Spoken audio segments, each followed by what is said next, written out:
Okay, good morning everyone. Welcome to Byju's Exam Prep IAS. This is Sham Kagod here. Now, before I start the discussion, if there is no issue with the sound, can you please give me a thumbs up? Okay, thank you. Thanks a lot. Okay, so done. Yesterday we started with budgeting concept, idea of a budget. What's a budget? Right, basically the term budget is not mentioned, but it's an exercise mentioned in the constitution, of course. It's an exercise where government of India will provide for one full financial year, for next financial year, how much money they will spend, how much money they will collect, in which areas they are going to spend the money, from which areas they are going to collect how much money, etc., etc. It's a part of fiscal policy. Okay. After that, we have seen different concepts related to budget. That is a surplus budget, a deficit budget, the gender budgeting concept, right? Zero budgeting concept, etc. Thereafter, we have discussed the process, the preparation as well as the process of the passage of the budget. It is prepared. It is prepared by Ministry of Finance. Within Ministry of Finance, there is a Department of Economic Affairs. The Department of Economic Affairs has an office by the name of Budget Division. Budget Division will prepare the budget. Finance Minister will announce or will lay down the budget documents on the floor of the Parliament. And after that, we have seen basically how it is passed. It is basically first general discussion will happen. Then there are standing committees. After the standing committees submitting the report, there is a detailed discussion in the Parliament, right? That is in Lok Sabha. Then it is sent to Rajya Sabha. Then basically, right, it is sent to the President of India, who will provide the signature. And now we have allowed the Government of India to withdraw money from Consolidated Fund of India. Then after that, we have discussed deficits, right? Different types of deficits, right? We have discussed a budget deficit, monetized deficit, right? Again, we do not calculate it now. We have removed them. Apart from that, we also calculate revenue deficit, right? Basically, the difference between revenue expenditure and revenue receipts. Then effective revenue deficit, fiscal deficit, representing borrowings of the government. Then the idea of the primary deficit. Done.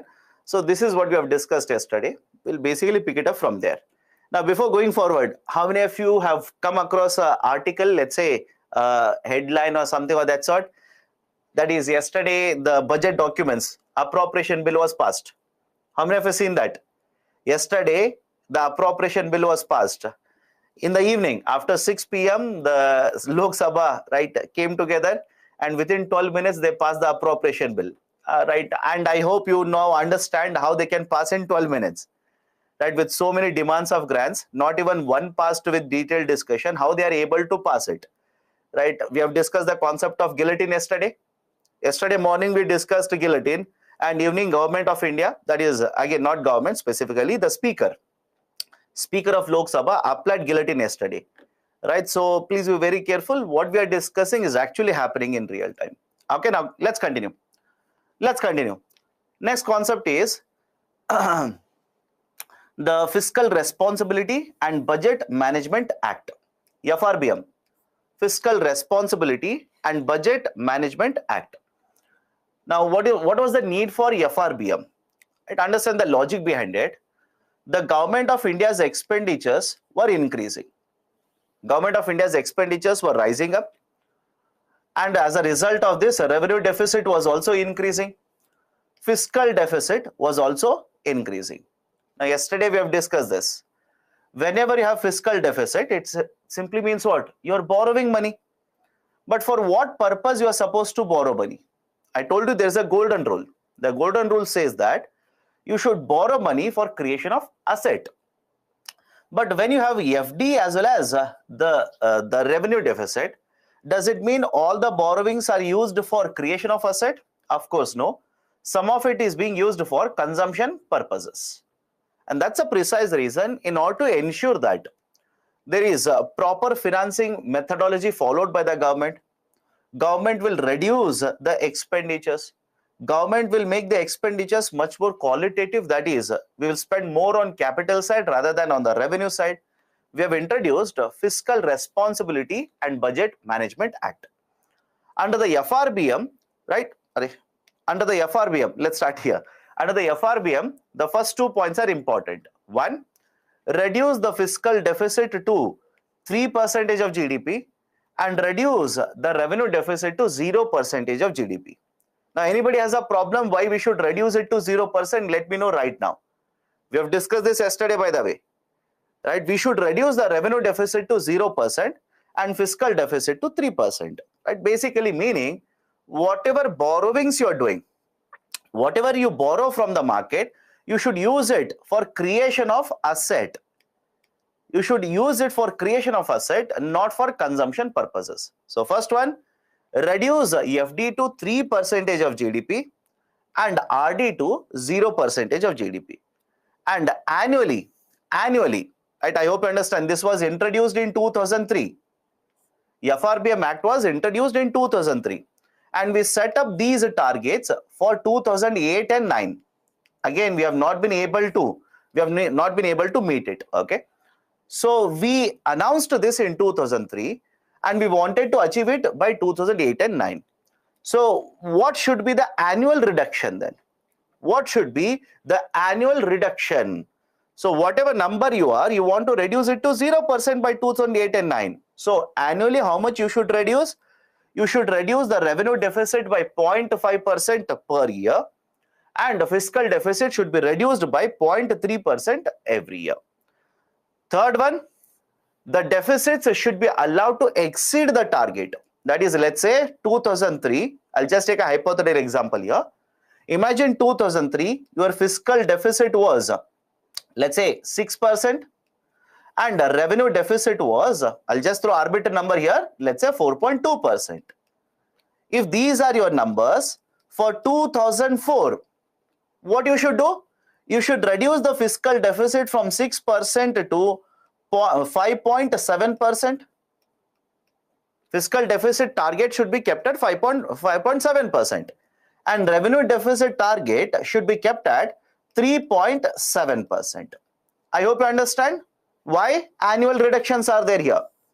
From 1 year to next year, annual reductions should be done like this, so that by 2008 and 9, RD will be 0% and FD will be 3%. And again, I'm just giving you a hypothetical example.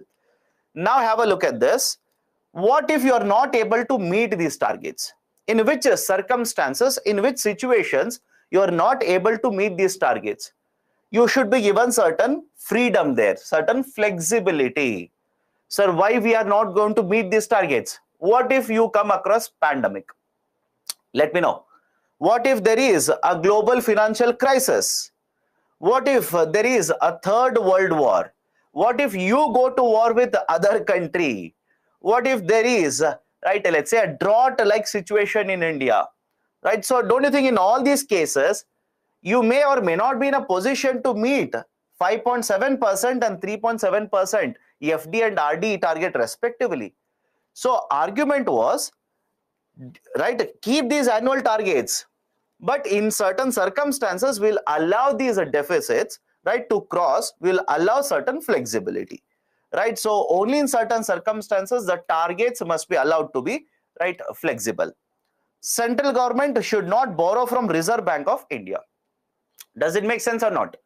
Central government should not be allowed to borrow from Reserve Bank of India, right? Now, what is the way?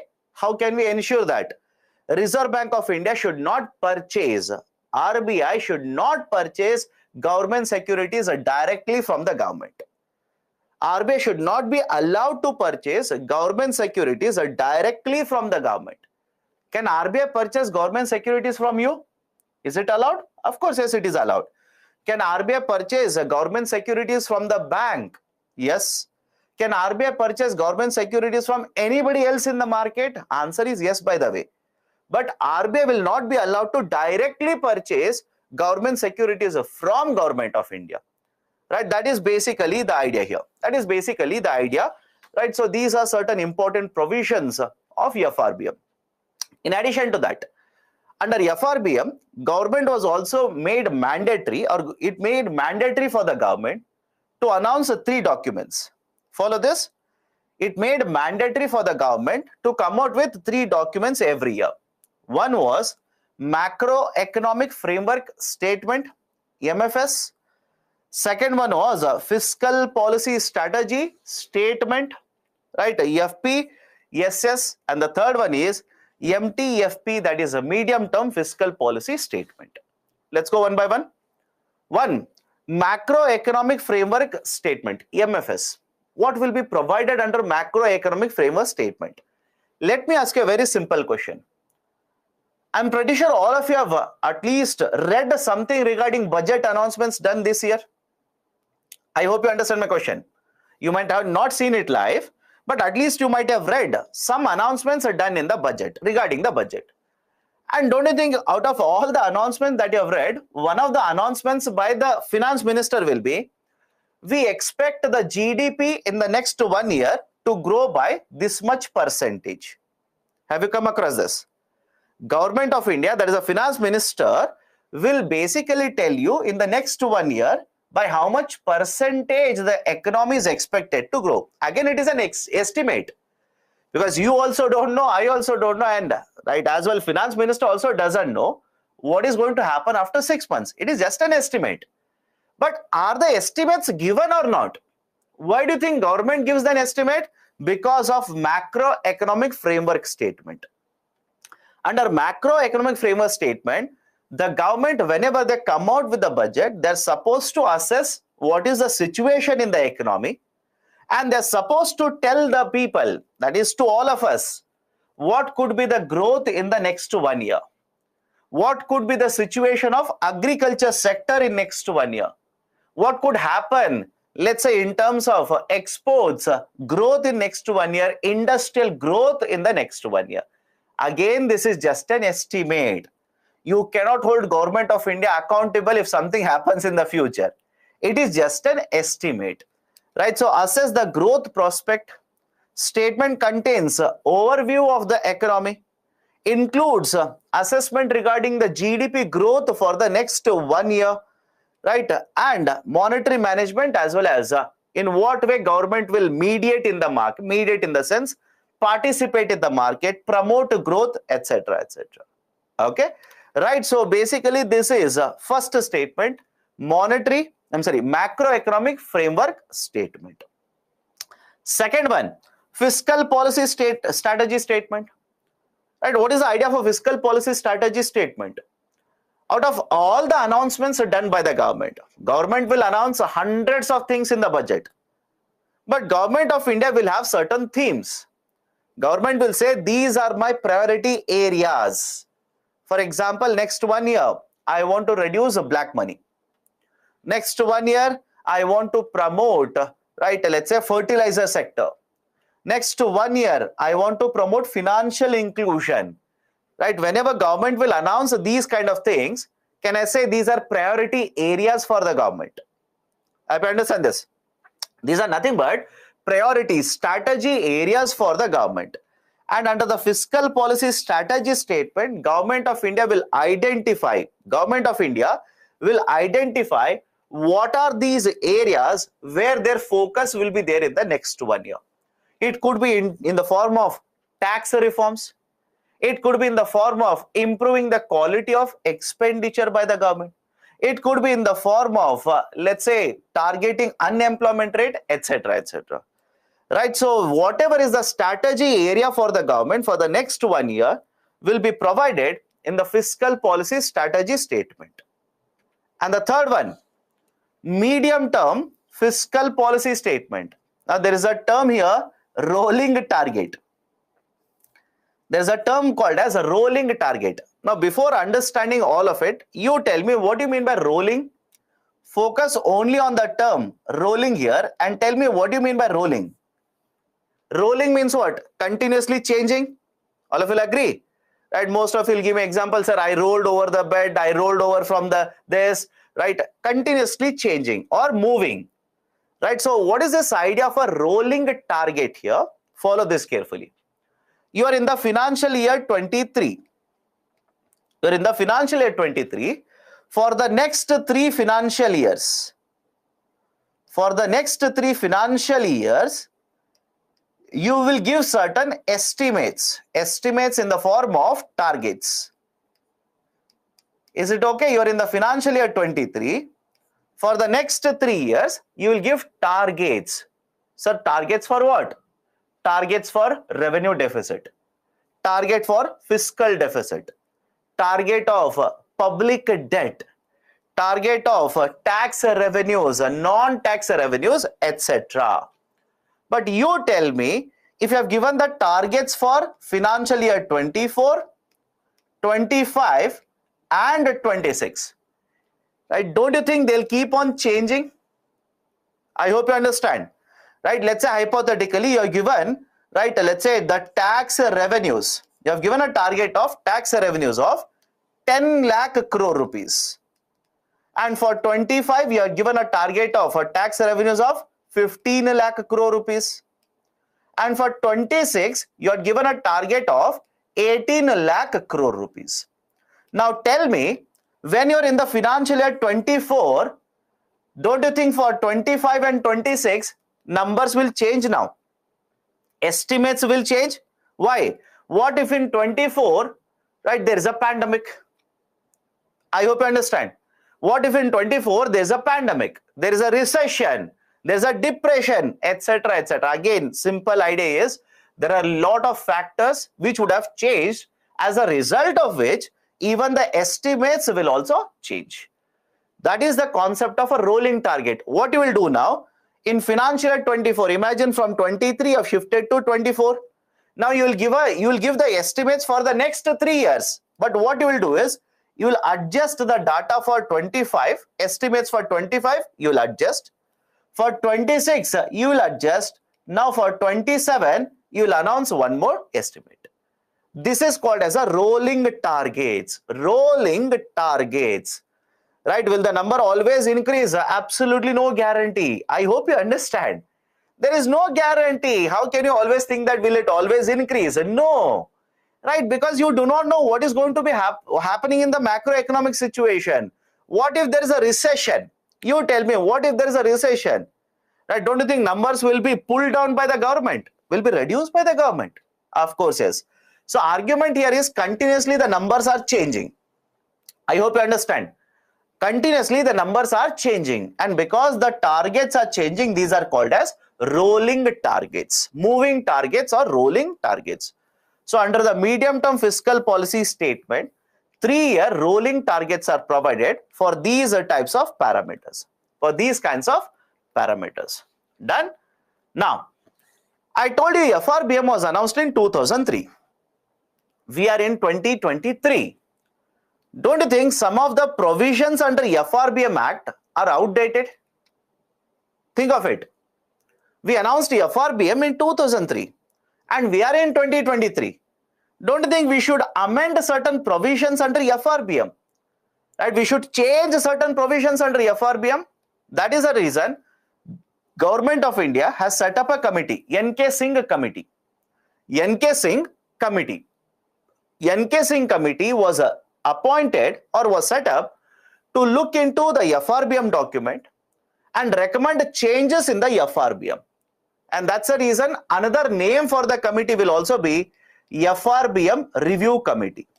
Do not be confused. Either of the term can be used. You don't be confused.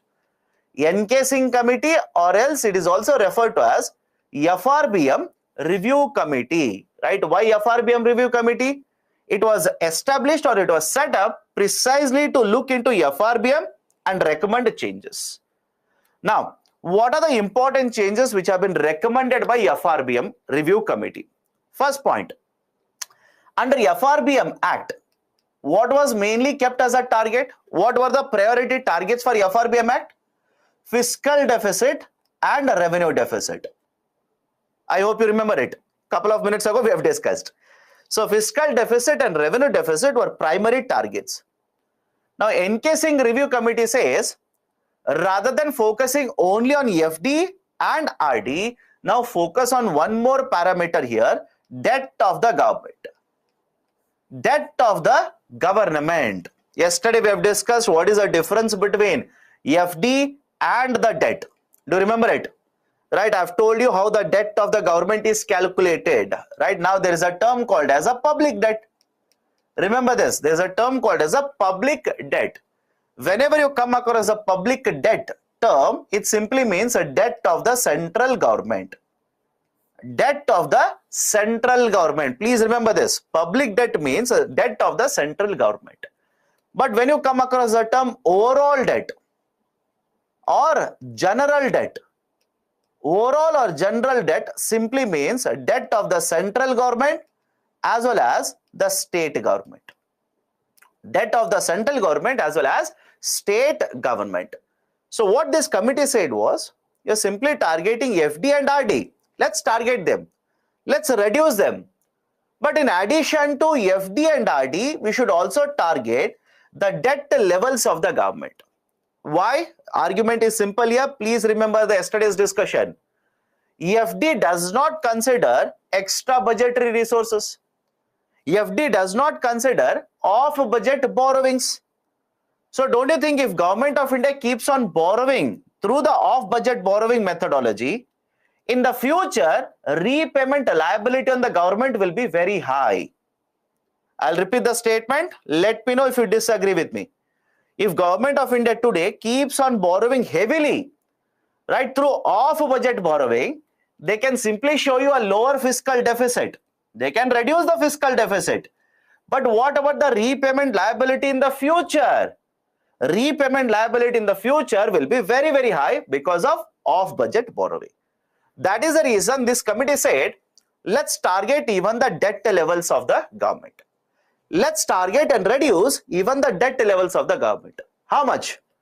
Right? Overall understand this. The target that was given was 60% of GDP. The overall debt or the general debt has to be 60% of GDP. 60% simply between center and state. I'll just round off the number, but I'll tell you what exactly numbers were given. Out of 60% of GDP, 40% of GDP was given as a target, as a debt for the central government, and remaining 20% as a target was given to all the states put together. Now you tell me, you've been reading newspapers. How many of you think the debt of the central government is around 40%?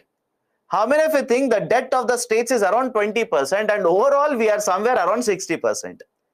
Anybody here who has read it and who says, yes sir, we are very near to 60%? Absolutely no. Right now the debt of both center and states put together is more than 85%. In last year it was more than 90%. And why? Reason is simple. I'm not saying government is borrowing simply, wasteful expenditure. No. Because of the pandemic.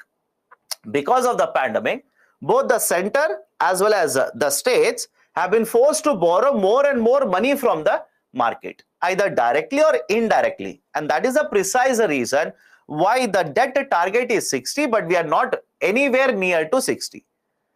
Next one, to achieve this ratio, to achieve this particular target, we should also have annual targets. We should keep annual targets so that they'll be able to reduce these numbers and meet the targets. Sir, what were these annual targets? Let me show a picture here. Please do not by heart it. I'll tell you the reason. Right, these are the picture. This is the number. Please do not by heart it. Sir, what is the number here? Have a look at this number. Last line on the left side of the slide. Last line on the left side of the slide. For financial year 23, the central government's fiscal deficit was supposed to be reduced to 2.5%. Revenue deficit was supposed to be reduced to 0.8%. And the debt of the central government, the debt to GDP percentage ratio was supposed to be reduced to 38.7%. Now, how many of you think we are nearer to this? That we have seen the data yesterday, fiscal deficit data, etc., etc., etc. How many of you think we are nearer to this? Absolutely no. For example, fiscal deficit for financial year 23, fiscal deficit target was 6.4%. 6.4%. And what were we supposed to reduce it to? 2.5%. Right? So argument is simple here. We are no way going to achieve any of these particular targets. But remember, these were the targets which were given by the NK Singh FRBM review committee for the government to achieve. So the center was supposed to drag the public debt down to 38% or 38.7%. Right? After that, they were supposed to drag down the RD to 0.8% of GDP, and fiscal deficit was supposed to be dragged down to 2.5% of GDP by financial year 23. And we are not going to achieve these particular targets now. That's the reason I said, do not buy at the whole table, right? That is not required now. Why? We know that we are not going to achieve it. Okay, now, right now, what I would recommend is do not buy at the whole table. Do not buy at this whole table, but remember what was the target given. At least remember what was the target given. Sir, how do I remember it? This is my trick. I'll tell you, this is how I remember. What is the revenue deficit target? 0.8%. 0.8% of GDP. I remember that. I'll simply multiply this by 3 times, just tweak it and make it as 2.5. CSAT people, right? I know 0.8 into 3 is not exactly 2.4. I know that, right? But basically tweak it a bit, right? 2.5%, right? And then basically I'll remember this 38.7%, right? So this is my trick. You make your own trick, right? Again, this is how I remember. How you remember is exactly left to you. And this is entirely right, a subjective matter. Okay, next one. We should have a fiscal council. Right, recommendation is that we have not set it up. What is a fiscal council? It is basically a committee of experts. Right, government should set up a committee which consists of experts in finance. And what is the role of this council? One, this council will keep on giving advice to Government of India. Advice regarding what? If Government of India's policies will help government to meet FD target or not. If the policies of the government will help meet revenue deficit target or not. If a policy of the government is going to increase the deficit of the government, what policy should be implemented in order to meet the targets for the government? So these kinds of recommendations, advice will be provided by Autonomous Fiscal Council. So Fiscal Council will make their own plan, will recommend this to Government of India. It's an advice, right? It's not compulsory, it's an advice, right? Which should be followed by the government in order to achieve all these targets under the FRBM review committee. Does Government of India have a fiscal council today? Answer is no. We have not set up a fiscal council. It is still simply a recommendation. It is simply a recommendation. Okay. Now, I earlier said that in certain circumstances, we should be allowed, right? Or government should be allowed flexibility. Government should be allowed flexibility. All of you will agree with me? For example, during pandemic, imagine, right, before pandemic hit us, we wanted to achieve fiscal deficit of 4%. Now imagine you are the finance minister, pandemic has hit Indian economy, will you be able to achieve the target of 4%? I hope you understand. Will you be able to achieve a target of 4%? No. And as a finance minister, would you not like certain flexibility here? Of course, yes, you would want certain flexibility. That's a reason under FRBM review committee and even under FRBM, flexibility up to 0.5% was provided. What do you mean by 0.5%? If your target is 4%, now you can change the target to 4.5%. And I hope you understand what is the importance of the flexibility. What is fiscal deficit? You tell me, what is fiscal deficit? Borrowings. If I'm extending the fiscal deficit by 0.5%, what does it mean? Now you will have more, right, space to borrow money from the market. You will have more space even if you don't borrow. If the taxes receipts go down, the deficit will widen. You will have more flexibility here. So what were the situations under which this kind of a flexibility will be allowed? If India goes to war, if there is an economic crisis, if continuously GDP is decreasing, right, if there is a natural calamity in the agriculture sector, right, etc., etc. So have a look at this. In case of certain situations, whenever there is a pressure on the finances, In these situations, government of India will be allowed to extend, will be allowed to basically, right, will be provided a flexibility with terms of the deficits. Right, that is, these are the grounds on which flexibility will be allowed to the government. And next, have a look at this. The committee also recommended that 15th Finance Commission should be asked to recommend debt trajectory for states. If you have seen the picture that I've shown earlier, the trajectory for reduction in the debt is given only for the center. Right? It is given only for the center. What about the states? This committee says we should also ask the 15th Finance Commission to provide a trajectory. Trajectory means path. The trajectory for reducing the debt should be provided to the states by the 15th Finance Commission. Done? Right? So these are certain very important recommendations of N.K. Singh committee. Now, next concept, public debt. Next concept is public debt. Now, what do you mean by public debt? And I've discussed this already. Public debt simply means what is the debt of the central government. What is the debt of the central government? Now, right, this particular central government debt, we have discussed all of this. I'm just revising it now. Central government debt can be divided into external debt as well as internal debt. Central government debt can be divided into external and, right, internal debt. Most of the debt that we have is internal in nature. Most of the debt we have is internal in nature. Point number one. And what is the advantage, etc., etc.? I hope you remember. It's not as if I'm throwing some new concept at you people. We have discussed all of it. Second point, whenever you talk about the general debt or overall debt, whenever you talk about a general debt or overall debt, most of the debt is of central government. How much? Generally more than 70%. More than 70% of this particular overall debt is of the central government itself. Right, sir, why central government debt is higher? Because central government has more responsibility in order to manage economy compared to states. That is the reason the central government debt is higher compared to the debt of all the states put together.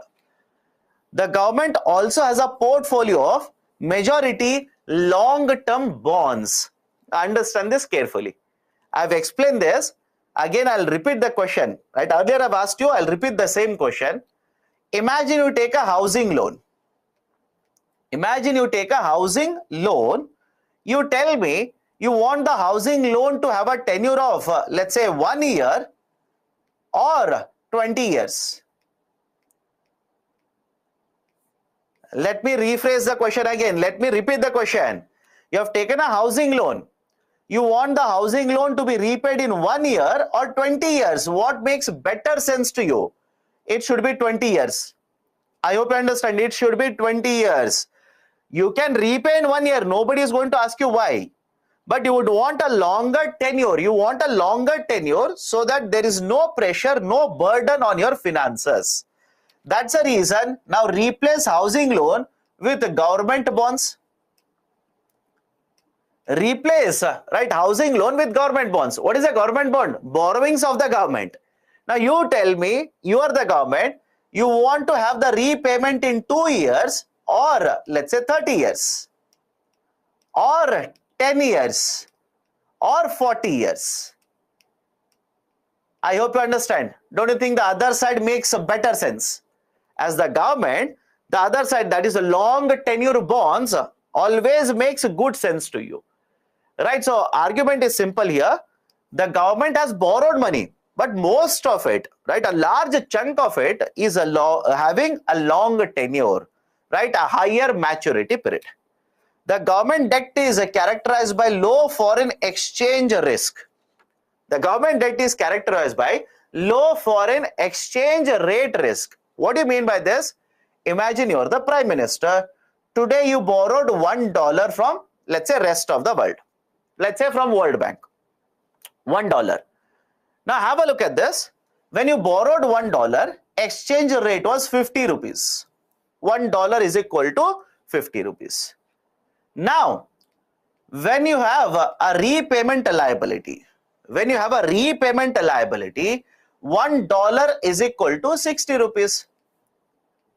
Right? You tell me, are you not paying more rupees for the dollar that you have borrowed? Let me know. Are you not paying more rupees in terms of repayment?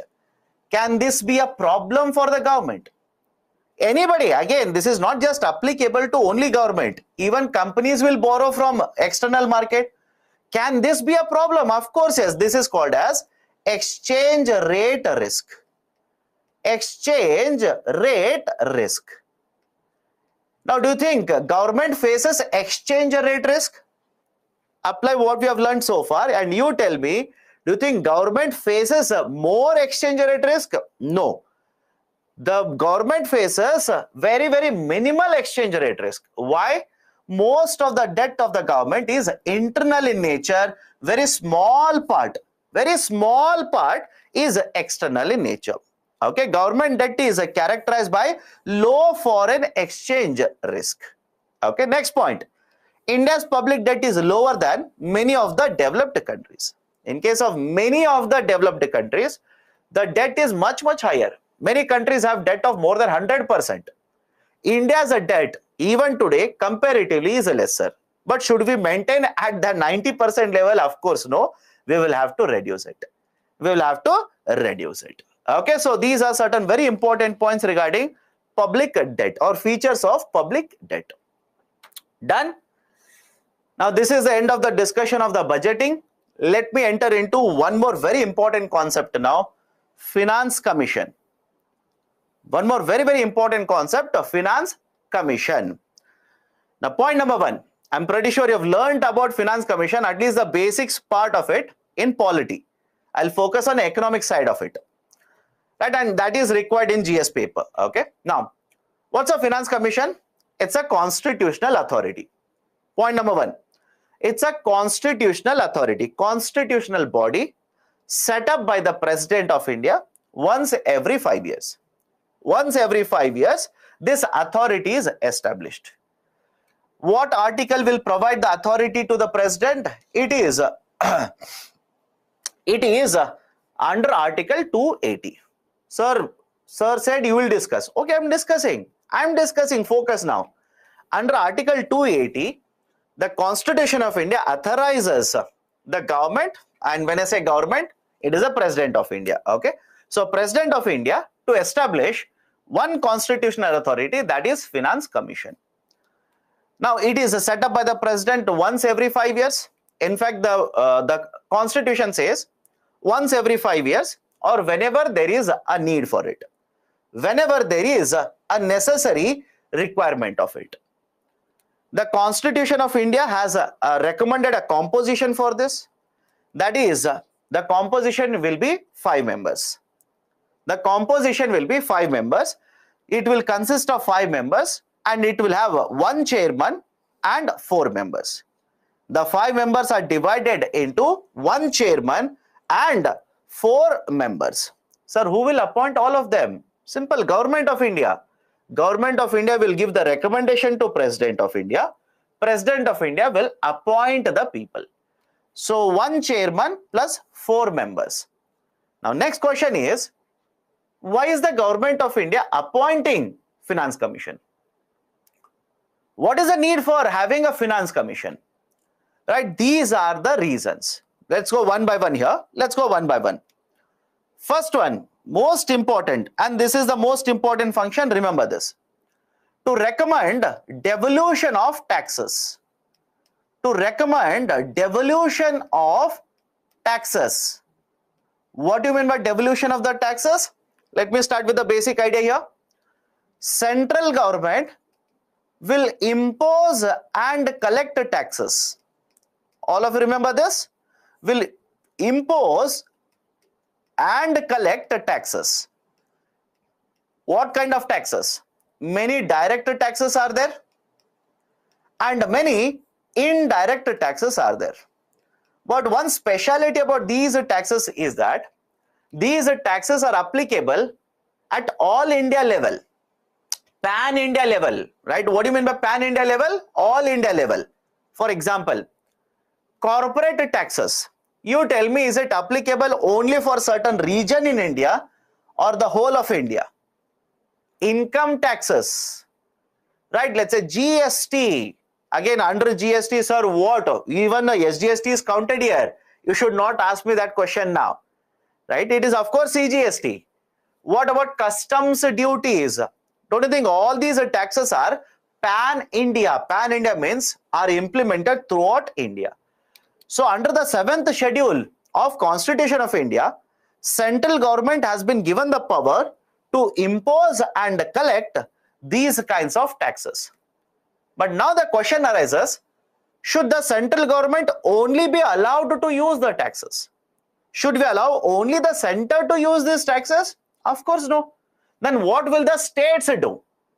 What will the states do? Because please understand this, center will also incur expenditure, states will also spend money.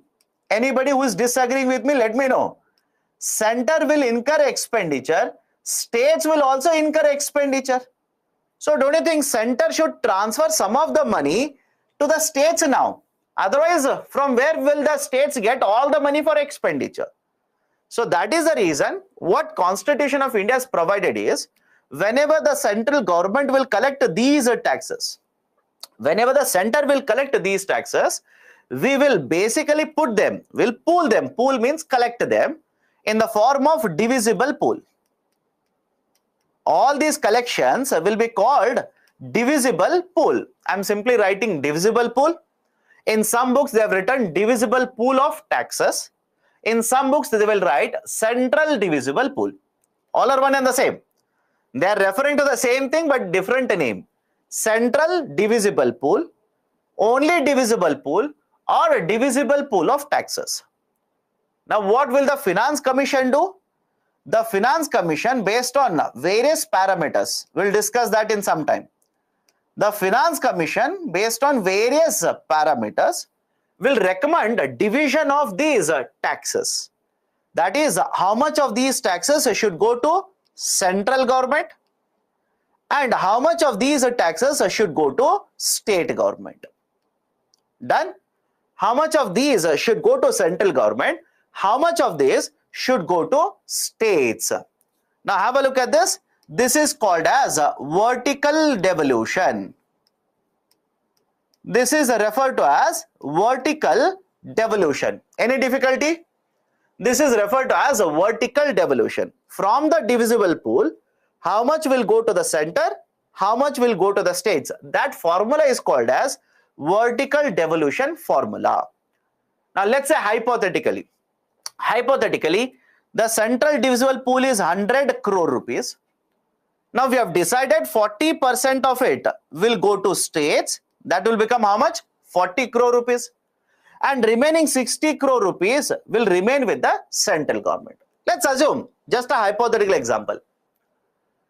Now next function of the Finance Commission will be to recommend out of this 40 crore rupees, how much will go to the state 1, how much will go to state 2, how much will go to the state 3, how much will go to state 4, etc. till 28. This is called as horizontal devolution formula. This is referred to as horizontal devolution. Any problem here? What is vertical devolution? From the central divisible pool, how much will go to the state? How much will go to the states? That is vertical. And right after that, amongst the states, and remember a picture also, automatically you will understand. Center will be at the top, states will be in the bottom like this, right, or below center. So vertical devolution. And once you have allocated to the states, how much will go to the state 1, state 2, state 3, horizontal devolution like this. So horizontal devolution between the states, vertical devolution between center and states. This is the most important function of the Finance Commission. Please remember this. This is the most important function of Finance Commission. There are other functions also, but which is the most important which is the most important function of the FC? This is the most important function. In what ratio, in what formula we should provide vertical as well as horizontal devolution. Okay, so that is basically the first very important function of the FC. Next one, principles governing grant in aid to the states by the center. So have a look at this. This is the central government and these are the states. From the center to states, money will flow in the form of loan. Money can flow in the form of loan. And another way money can go from the center to state is in the form of grants. It is in the form of grants, and I hope you remember yesterday we have discussed this. What is the difference between a loan and a grant? So one more function of the Finance Commission will be on what basis these grants will be provided by the center. On what basis the grants will be provided by the center to the states. So first one, devolution. Second one, how the grants should be distributed. Third one, what measures should be taken by the states to increase the fund collection under the consolidated fund. I'll repeat it. Just like the central government, even the states have consolidated fund. So what measures should be undertaken by the states governments in order to improve the collection under the consolidated fund of the states? And the fourth one, any other matter which is referred by the President of India to the Finance Commission. Any other matter. Is there any matter, right, which is recommended which is asked by the President of India to look into by the Finance Commission? They will look into it and give a recommendation. So these are the four very important reasons or the areas why Finance Commission is established and the recommendations are provided. And the next point, please remember this, these are simply recommendations. Are these mandatory for the government to follow? Right, I'll repeat it. Remember this, these are simply recommendations. In fact, they will also say these are simply advisories. These are advisories. This is an advice. That's it. Is the central government supposed to follow all these advices? Absolutely no. There is no guarantee that the center will follow these recommendations. It is entirely the prerogative of the central government. They might follow it, they might simply not follow it. Right, so that is the precise idea regarding the concept of Finance Commission. What is the third point? I'll repeat it again. Third point simply means central government has consolidated fund. All of you will agree, center has consolidated fund. Will the states also have consolidated fund? They should have it. Again, even if you have not read it, it's basically an idea where the states will announce a budget. From where do you think the states will get the money from? Right? Consolidated fund of the states. So what measures should be taken by the states in order to increase the funds within the consolidated fund of the states? Augment means collection. Augment simply means collection. Okay? Right? So this is basically the third recommendation. Horizontal formula simply means how the division will be done between the states. I'll give you the data. Please have patience. Okay?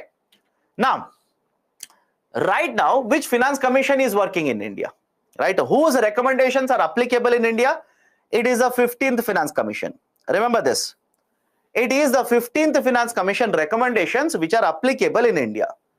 The recommendations will start from financial year 21-22 and will run till financial year 26. Remember this. The recommendations are applicable for 5 years, that is from 21 to 26. 21-22, 22-23, 23-24, 24-25 and 25-26. Some of you will be confused now, sir. Why are you reading the years twice? My dear, I am telling you financial years. I hope you understand. I am telling you financial years. Right? So it will start from 21-22 and will go on till 25-26. Okay, so 5 financial year So the recommendations of the 15th EFC right now is applicable for 5 financial years like this. But what has been the evolution of a vertical devolution formula over a period of time? Over a period of time, what has been the evolution of vertical devolution formula? From 11th 5-year plan, if you look at it, in the 11th 5-year plan, the recommendation was 29.5%. In the 11th FC, recommendation was 29.5%.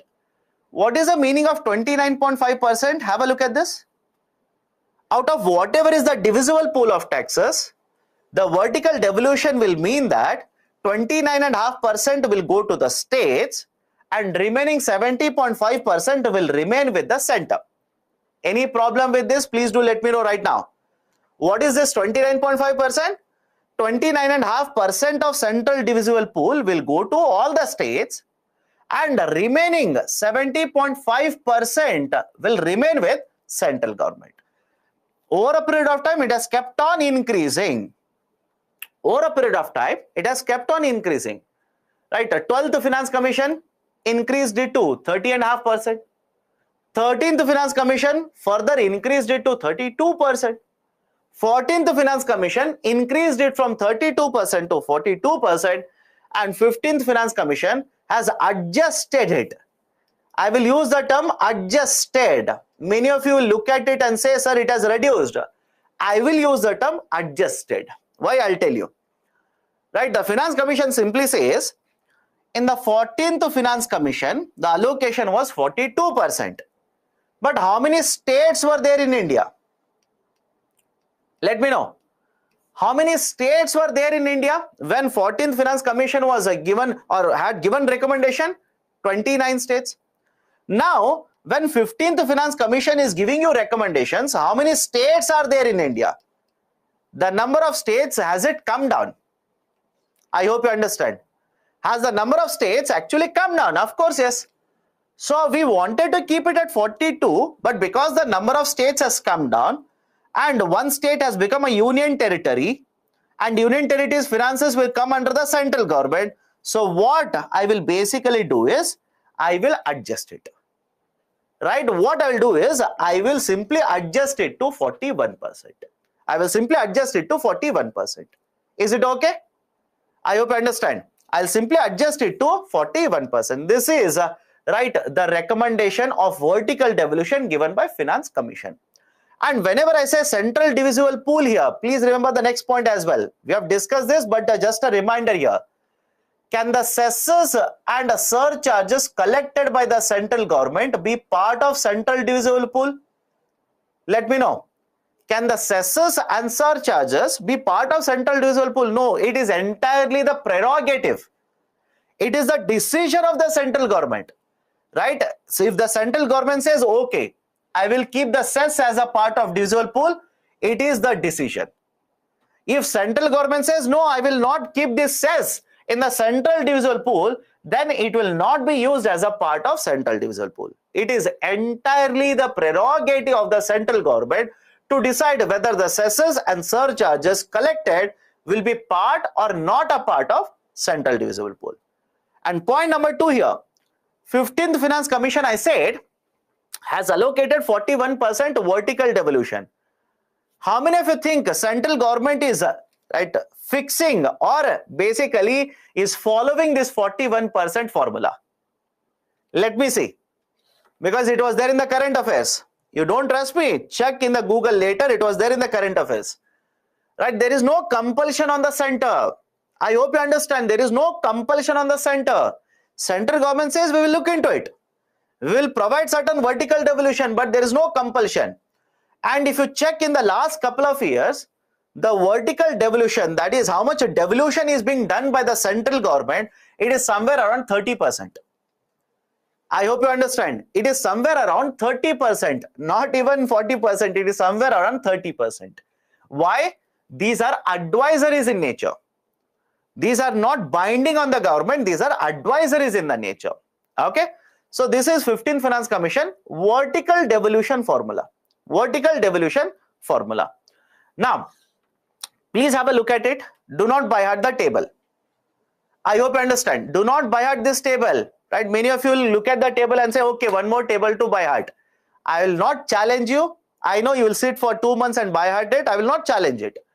But please understand, this is just last 4 finance commission, right? Some of you might be thinking, yes, sir, I will do it, right? Yes, we can. I will by heart it. I've just given a table of last 4 finance commission.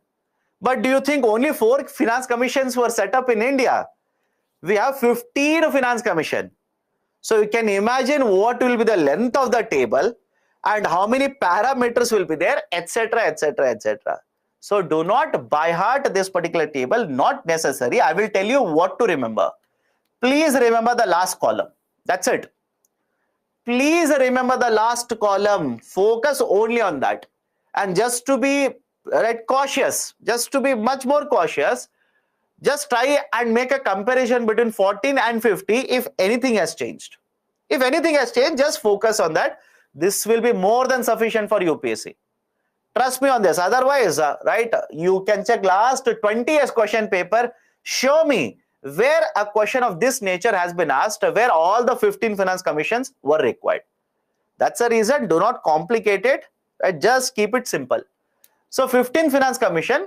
One is a vertical devolution. Second one should be horizontal devolution.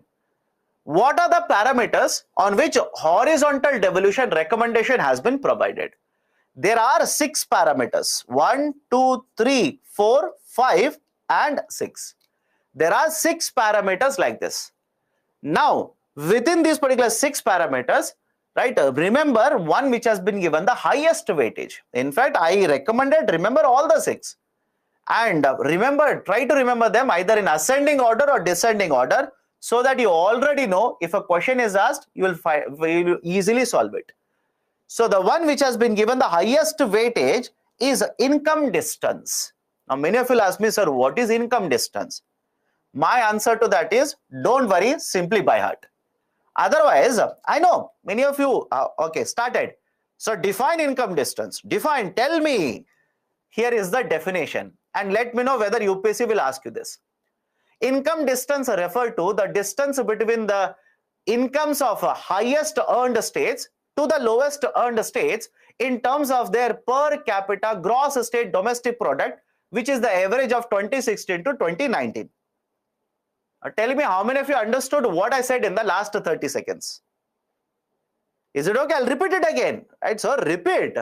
Income distance is the distance between the one with the highest per capita to the one with the lowest per capita, which is the per capita gross state domestic product of the 3 financial years between 2016 and 2019. Right? I hope you understand. Right? Is it required? My question is it required for UPSC? Absolutely no. I hope you understand it's not required. So that's the reason. Do not try to basically by heart everything. Don't do that. It's not at all required. Okay, so these are the 6 parameters. What are the 6 parameters? One is the highest weightage income distance. 45%. Okay, 45%. Second one is, right, the second highest is 2 parameters. One is a population of 2011. Second one is the area of the states. 15% each. Third one is the demographic performance, right, which is given a weightage of 12.5%. Fourth one is 10% forest cover. And the fifth, the lowest one is 2.5%. In fact, I've written a short form here. I'll show you what is right the tax and fiscal efforts, T and FE. Right, so I hope you understand these are the 6 parameters. Now, as I'm saying, again you're asking a question. Please do not by heart the meanings of all of them. They will not ask you. For example, forest and ecology, F&D, forest and ecology. They will talk about 80% canopy. Right? They'll simply say the state which has a very high forest coverage and where the dense forest coverage is very high. Now, what is a dense forest? Where the canopy coverage is very, very high. Right, so all these are very, very technical concepts. Leave it. Even if you ask, I will not discuss it, right? Because it is not necessary for UPSC. It is no way necessary required for UPSC. Remember all the 6 parameters and simply go ahead. Okay, simply go ahead. Now, in fact, I've given you one more table. I'll go back to previous slide. Don't worry. In fact, I've given you one more table. Have a look at this. Right, 45%, 15%, 15%, 12.5%, 10%, 2.5%. Total, it has to be 100%. Right, sir, what is the full form of T and FE? Right, it is there here. It is there here. F and E, it is there here. Everything is there in the slide. Please have a look at it. Now, what is the use of all of them? Right, some of you are asking a question, what is the use of all of it? I will show you a calculation. Is it needed for UPSC? Absolutely no. This calculation is not at all needed for UPSC. But focus on the table here. Focus on the table here. Let's say hypothetically. Can you understand the term hypothetically? Let me know. Right? Let's say hypothetically. See, early morning, even my English is weak. Hypothetically, let's say there are two states. Okay? Let's say there are two states. And there are only two parameters. Right? I want to make it easier for you to understand. I can take 6 parameters. I can take 8 parameters. Give a very, very lengthy calculation. You will be confused by the second calculation. So let's make it easier. Let's imagine only two states are there. And let's say there are only 2 parameters which are considered in horizontal devolution formula. State 1, state 2. And the 2 parameters are population and area. So in a horizontal devolution formula, if there are only 2 parameters, the total weightage has to be 100%. Imagine I've given a weightage of 40% for population and 60% for area. Now, what is the use of it? What is the use of it? Let's try and understand it. Let's say total transfer. Transfer here means devolution. Transfer here is devolution. Let's say total devolution from center to states, tax devolution is 100 crore rupees. 100 crore. Sir, how did you arrive at 100 crore rupees? Based on vertical devolution. Now, how this 100 crore will be divided between state 1 and state 2? So, how much is the weightage given for population? Weightage given for population is 40%. Which means out of 100 crore rupees, 40 crore rupees will be decided based on the population. Second one, area. Area is given a weightage of how much? 60%. So remaining 60 crore rupees will be distributed to the states based on their area. Now, how much of this, right, population will go to state 1, state 2? How much of this 60 crore that is for area will go to state 1 and state 2? Let's start. Population in state 1, let's say, is 30% of the total population. Okay, 30% of total. Obviously, the opposite side, that is corollary to this, 70% should be in the state 2. So now we will take the population allocation of 40 crore rupees, divide this 40 crore rupees into 30% and 70%. Is the calculation okay with all of you? Right, this is how population will determine how much funds will go to state 1, state 2, state 3, etc. Now take how much is allocated for area. 60 crore rupees is allocated for area. And let's say state 1 has an area of 20% and state 2 has a remaining area, that is 80%. Now divide the 60 crore into 20% and 80%. Look at the numbers, you will automatically understand.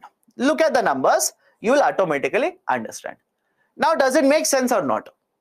70% of what? 70% of the total population. I'm dividing the whole population in India into 2 states because only 2 states are there. Right, so 30% population is there in state 1, 70% of total population is there in state 2. So I will divide the population 40 crore rupees like this and area 60 crore rupees like this. Does it make sense to you? How weightages are used? Does it make sense or not? Let me know now.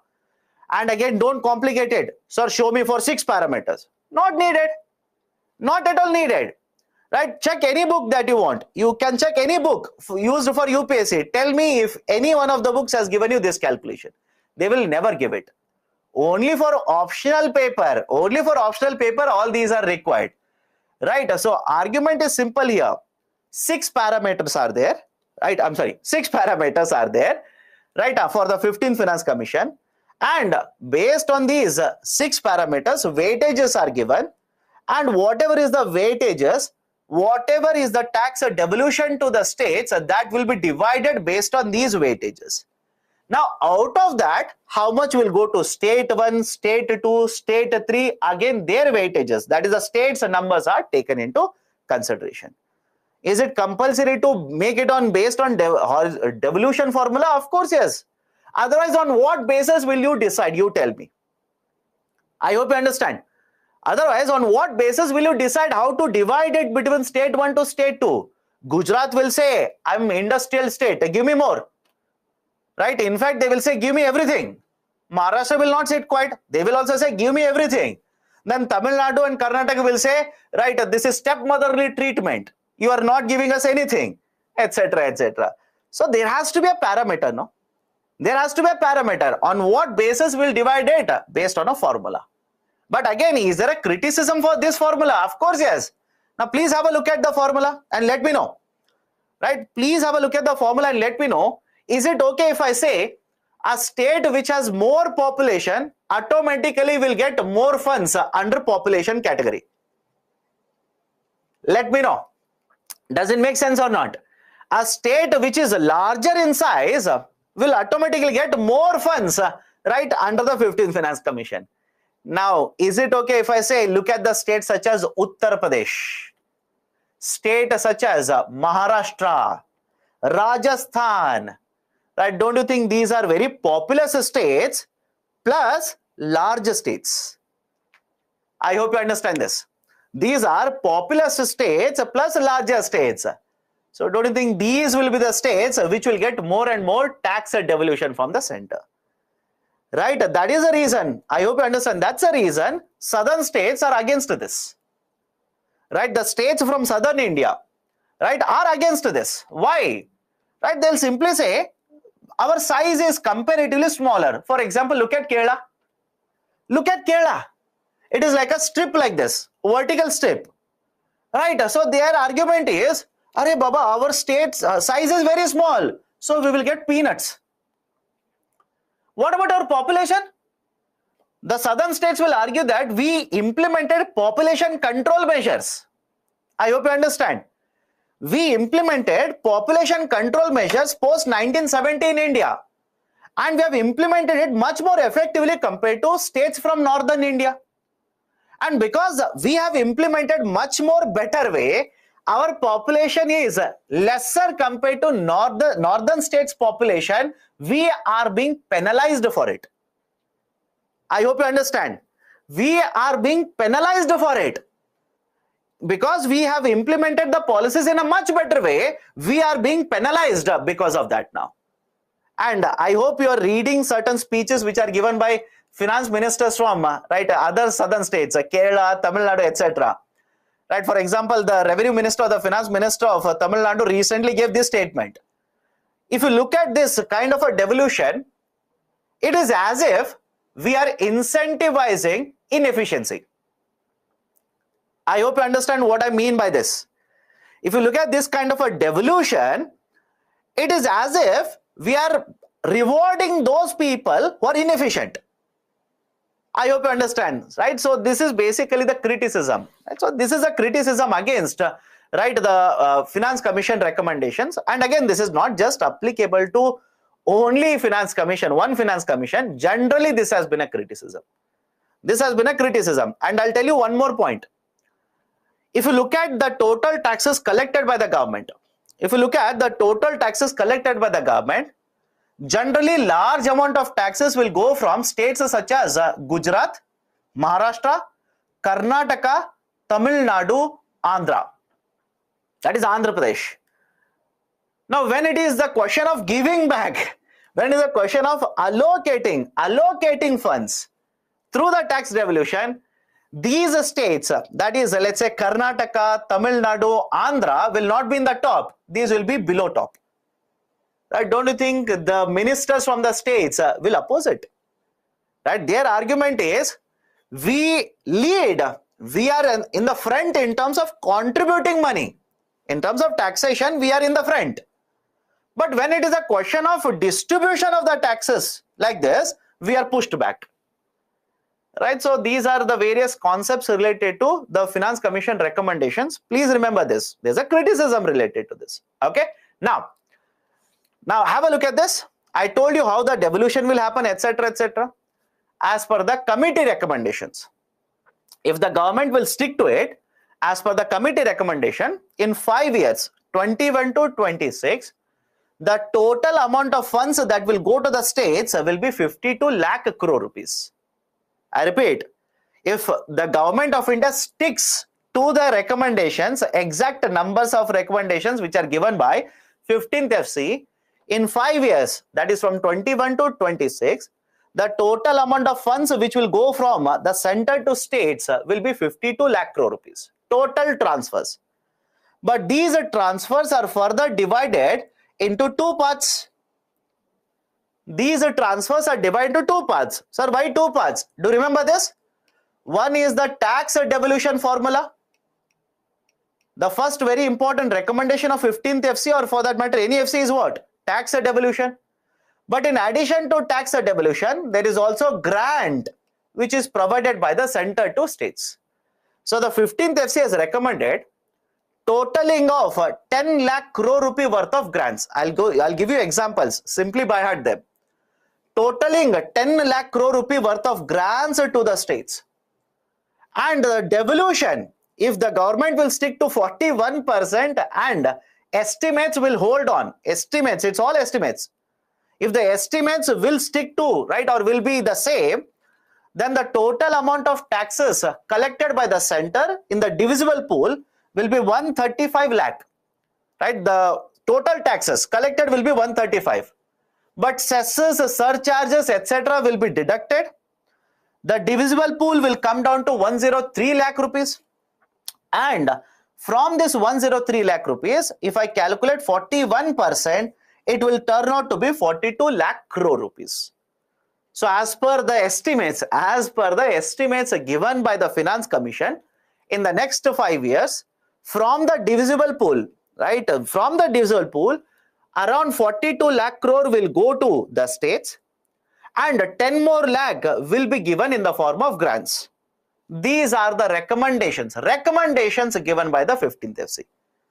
Now, is it guaranteed that exactly 52.3 lakh crore will go to the states? Absolutely no. Absolutely no. Is it guaranteed? Of course no. Why? First and foremost, this is an estimate. I hope you understand. This is just an estimate. Finance Commission says, based on various parameters, we feel in the next 5 years, total tax collection will be 135. Any guarantee? Let me know. Any guarantee? Of course no. Right? There is absolutely no guarantee here. So if everything happens as per the calculation of 15th FC, the center will allocate 41%, which is turning out to be around 42 lakh crore rupees. And grants worth 10 lakh crore has been recommended. Totally will be 52 lakh crore rupees. Done? These are the recommendations of 15th FC. I'll repeat it again. The central government will decide whether they want to follow it verbatim or they want to change it. There is no compulsion on the central government. Absolutely no compulsion. Okay, now, what type of grants have been recommended? Right? What type of grants have been recommended? One, revenue deficit grant. Revenue deficit grant of 2.9 lakh crore rupees for 17 states. Now follow this. This is slightly technical. Sir, what do you mean by revenue deficit grant? Let's say there is a state 1 and state 2. One state or state 1, state 2. Both the states will announce a budget. All of you agree? Both the states will announce budget. But how many of you think that both the states will have same revenue generation capacity? Let me know. How many of you think that both the states will have same potential to generate revenues? States just like the center will have revenue deficit. I hope you understand. S1 will have revenue deficit. S2 will also have revenue deficit. Nothing new. Even the union has RD. But don't you think, if I give you example here, let's say this is Assam or Sikkim for that matter, and this is, let's say, Maharashtra. Tell me which side of the example, right, which state or which side has a lower revenue generation capacity? All of you will agree this side? Anybody has a problem with this? Let me know. Are you S1? State 1 has a lower potential to generate revenues. My dear, please re-evaluate. Please re-evaluate. You think the state of Maharashtra compared to Sikkim has a lower capacity to generate revenues? How? Right? It has to be S2. It has to be S2. Okay? So it has to be on the other side. Now, don't you think, understand this, don't you think central government should provide more support to S2? Again, the idea of equity. I hope you understand. Again, the idea of equity. Right? S1 has more revenue generation capacity. They can generate revenues. But what about S2? They have weaker capacity. Don't you want to provide more grants to the S2 then? Don't you want to provide more assistance to S2? Answer is yes. Right? That is the reason some of the states will be identified by the Finance Commission, and Finance Commission has recommended 2.9 lakh crore rupees for 5 years. 2.9 lakh crore rupees in the form of revenue deficit grant. That is, the states are incurring revenue deficit, but their capacity to generate incomes is very weak. So what I will do is I will provide more assistance to them in the form of revenue deficit grant. Next one, sector specific grants. You will provide assistance for development of sectors. For example, development of judiciary, development of agriculture sector, development and maintenance of roads, etc. So there are 8 sectors which have been identified. Right? 8 sectors which have been identified. And for these 8 sectors, in 5 years, 1.3 lakh crore rupee worth of funds will be provided. Right? Again, these are grants. Please understand, these are grants, not loans. These are grants. Okay, so that is a second type of a grant. Third type, state-specific grant. Certain states will be identified, and for the development of these states, for any type of a project, grants will be provided by the center. How much? 49,599 crore rupees. 49,599 crore rupees. Right? State-specific grants have been recommended. Next, local bodies. Sir, what do you mean by local bodies? Panchayats. I'm pretty sure you've read in polity, right? Gram Sabha, Panchayat, etc., etc. For the local bodies, 4.3 lakh crore worth of grants will be provided based on the recommendation of 15th FC. And finally, for disaster management. For the disaster management, 1.6 lakh crore rupee worth of funds have been provided under the form of grants. Right? So these are the different types of grants which the 15th FC, right, 15th FC has recommended. Sir, should we by heart it? My recommendation is by heart it. My recommendation, at least 2 or 3. At least 2 or 3, because if suddenly a question is asked on recommendations of 15th FC, you should know certain exact numbers. Right? So at least 2 or 3, just try to by heart, and overall you can simply say more than 10 lakh crore worth of grants have been recommended by 15th FC, which will be transferred from the center to the states. Right? Within that 10 lakh crore, 1 or 2 you mention, the evaluator will understand that, okay, you know remaining also. Okay. So these are different types of grants which will be provided by recommended by 15th FC to the states. Next, what about the fiscal roadmap? What about the financial recommendations?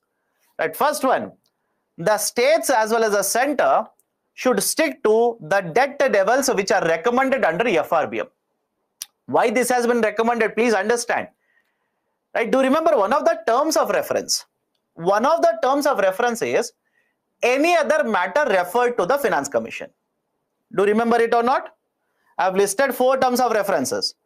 And the 4th term of reference was any other matter referred to the Finance Commission. And before that, we discussed N.K. Singh Review Committee. And what was one of the recommendation of N.K. Singh Review Committee? I have recommended the debt level for the center. From 1 year to next year, how the debt has to be reduced, I have recommended it to center. What about the states? N.K. Singh Review Committee recommended that 15th Finance Commission should be asked to do that. Right? 15th FC should be asked to 15th FC should be asked to give the debt trajectory for the states. That is one of the other areas which has been referred to the Finance Commission. So what has the Finance Commission recommended? And by the way, please remember, I have not written it. 15th Finance Commission chairman is Mr. N.K. Singh again. 15th Finance Commission chairman is N.K. Singh only. Okay, I have not written it, but please make a note of it. The states and center, right, they already have certain numbers to meet, targets to meet under FRBM. Right, I hope you know this. We have discussed FRBM. Right, so under FRBM, there are targets. Let them follow those targets itself. I will not give separate targets. And the reason that commission said we will not give targets is, the commission realized that even if they give targets, this was basically during the pandemic period, right? You are supposed to implement during pandemic. Don't you think there is so much of uncertainty in the economy? There is, right, the uncertainty, volatility in the economy. So even if I will give a recommendation. What is the guarantee that the states will be able to meet because of pandemic, because of the recession, etc.? That's the reason the Finance Commission recommended that let the states follow whatever is there in the FRBM. Let them simply follow the FRBM itself. Full disclosure as well as elimination of extra budgetary borrowings. Did we discuss this or not yesterday? Let me know. Last part of the discussion yesterday, somewhere around 9:15 to 9:20, we were discussing this only. That is, central government under the concept of extra budgetary resources follows off-budget borrowing. And the problem with the off-budget borrowing is what? The fiscal deficit doesn't count it. Right? When you calculate fiscal deficit, we are not counting off-budget borrowing, which means government is not giving you a correct number of its liability. Right? Government is not giving you a clear picture of its liability. There is no transparency. So what should we do then? Try to do away with one off-budget borrowings. Whatever extra budgetary resources practices you have, do away with it. But immediately you can't do it. I hope you understand. Tomorrow itself, government cannot simply announce we will do away with extra budgetary resources. That's the reason. First point is, whatever is your borrowing in the form of, let's say, extra budgetary resources, disclose it. Have a look at this. Simply disclose it now. Whatever is your borrowing, simply disclose. And then, over a period of time, simply eliminate the practice of extra budgetary resources. Right, and next one, set up a panel which will provide recommendation for having a very good financial management system. Set up a panel, set up a committee which will recommend to you, right, the ways or let's say what kind of technology you can use to have a very good financial management system. Now, many of you will ask me, sir, what is the meaning of a sound public financial management system? I'll give a very simple example here. Follow this carefully. Right now, Government of India uses an app-based software by the name of Public Financial Management System. Public Financial Management System, PFMS. Public Financial Management System. Very, very famous now. Right, PFMS. Sir, what is the PFMS? Within Government of India, there is an authority, CGA. Right? There is an authority, CGA. This PFMS has been developed by CGA itself. Now, what is the use of the public financial management system? Let me start with a very simple example here. Time is around 7:25. Imagine you are the Prime Minister now. You are Prime Minister. You want to find out right now how much money you had allocated for various schemes, how much of it has gone to state 1, state 2, state 3, state 4. Now, understand this carefully. If you want to find all this information, can we do it easily by looking at all the documents? How many of you think that we should go through documents from one ministry to another ministry to another ministry, right? Keep on taking the numbers, use calculator, right? Keep on hitting calculator and get the data. Is it easy? Of course no. But you need that data. I hope you understand, for policy making, to understand how the schemes are working, to find out whether the states are getting the funds or not. You need all of this data. So what we have done is, we have introduced a new system, public financial management system. It's a software. It's simply a software. Under this, it will simply keep a track. All the funds which will go to, let's say, from the center to the states in the form of central sector schemes,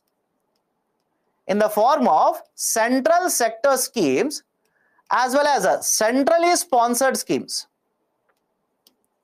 I'm giving you one benefit here. Have a look at this. Whatever central sector schemes are there, centrally sponsored schemes are there, how much fund has been allocated, how much funds are going from one state to, right, let's say from the center to one state, center to the second state, etc., etc., etc. In simple terms, real time information will be available for all the finances related to these kind of schemes for the government. In real time means quickly, right now.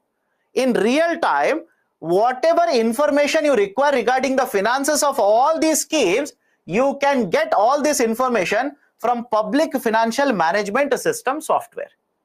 Is it not a sound financial management system? Let me know.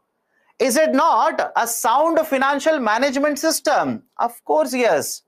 Under this, immediately you can find out, right, how much fund is going to scheme A, how much funds are going to state 1, how much funds are going to state 28, etc., etc., etc. Right? So this is an example of having a sound financial management system.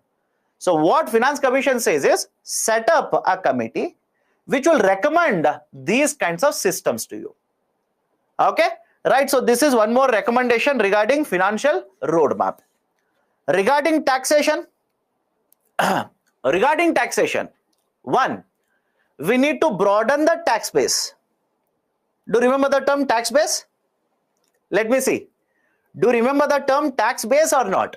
Right, we have discussed this in taxation. Tax base refers to any object. Object means income, asset, profit, etc., on which government can impose a tax. So how do you increase the taxes? How do you increase the amount of taxes you are going to collect? Broaden, widen the tax base. Okay, widen the tax base. Streamline the tax rates. Can we apply it in the form of capital gains tax? Can we apply this recommendation, let's say, to capital gains tax? Can we apply this to GST, goods and service tax? Right, so streamline the tax rates, right? There is a requirement of streamlining various tax rates in India. Provide a lot of training to tax officials. There are a lot of officials, tax officials in India.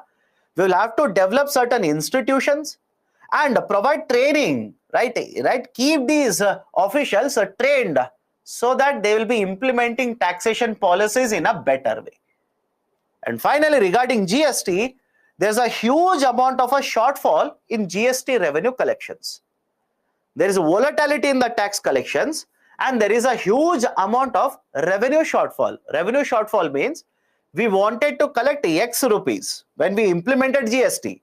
We wanted to collect X rupees and now we are not able to do that. So there is a shortfall in the GST. Address the issues in the GST so that the collections under GST will improve. Done? Right, so GST challenges are also there. Please address it. And finally, regarding defense. 15th FC was also recommended regarding defense. First, very important, and this is the most important point, remember this. In the defense, the commission says we should set up a fund. Right, we should set up a fund. Right, what is this? A fund? The name of the fund is Modernization Fund for Defense and Internal Security. MFDIS. MFDIS. Modernization Fund for Defense and Internal Security. In Hindi, the same fund is referred to as Rashtriya Suraksha Naivedyam Kosh. So set up a fund and keep money in the fund. You will ask me, sir, from where the money will come for this fund?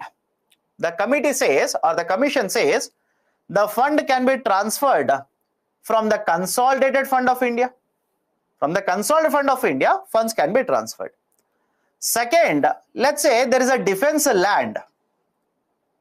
Let's say there is a defense land, and this defense land is given on a rental basis, a lease basis to a state government. It happens, by the way. It happens. You may not know it, but it happens. There is a defense land. Let's say we have given it on lease basis to any other government. You will collect money, transfer the money into the fund. Imagine there is an asset within the defense ministry. There is a manufacturing facility, or there is a company owned by the defense ministry, and we will sell off this asset. Right? We will simply sell off this asset. Then whatever funds are collected, transfer it to MFDIS. Done? So there are different ways through which you can collect the funds and keep it under MFDIS or Rashtriya Suraksha Naivedyam Kosh. Now what will be the usage of the funds? How will you use these funds? One, you can modernize defense services in India. You can use these funds to modernize defense services. Second, you can also modernize state police arms or state police force or central police forces, etc. But who will identify which police force has to be modernized? It will be identified by Ministry of Home Affairs. MHA stands for Ministry of Home Affairs. A small component within this MFDIS, a small portion of it can be kept aside in the form of welfare fund, and we will use this welfare fund for our soldiers as well as paramilitary personnel. Right, so this is one more recommendation which has been given by 15th FC in terms of promotion of defense services in India. Done? So all these are the recommendations. Any issues, let me know now. What is the streamlining of the tax rate? Streamlining means you will have to rationalize. And we have discussed all of it. Right? You people are behaving as if I'm throwing these numbers for the first time at you people. Did we discuss GST? Let me know. Did we discuss GST? Now tell me, is there a requirement of streamlining GST rates? Is there a requirement of streamlining, rationalizing GST rates? Right, I told you there is a 5%, 12%, 18%, 28%. I told you 12 and 18% should be merged. Now there is a concern over loss of revenues. I told you there is a recommendation of NIPFP. Now you're not revised. You will ask me what is NIPFP, which means you are not revising. Please revise. Right, you are not revising. It simply means that. Okay, so that is basically the idea of a streamlining. And did I discuss streamlining even in the context of capital gains tax? Of course, yes. There is a requirement of streamlining even in capital gains tax. Okay. Last point. What is this last point? Whatever funds are there in MFDIS, small part of it, keep it on the side, use it for providing welfare. Right. Our defense personnel is there. Right. Our paramilitary personnel, that is part of defense only. Right. We should provide certain welfare services to these kinds of personnel. That is basically the idea. Okay. Done. So this is a discussion regarding the concept of the Finance Commission as well as the concept related to the budgeting. tell about state borrowings. What do you want to know about state borrowings? It will vary from one state to another state. That's the reason I generally tell the students, do not worry about what state governments do. Very rarely, very rarely, the UPSC will ask you a question on a state. Very rarely. And that will be asked because that news will be predominantly in the, or that something policy will be predominantly in the newspaper, right? That's the reason. Okay. Ministry of Home Affairs is MHA? Yes. Yes. MHA is Ministry of Home Affairs. What is the tenure of allocating funds under 15th FC for the states? 21 to 26. 21 to 26. Now, let's solve the questions. Let's solve the questions, and then we'll take the break.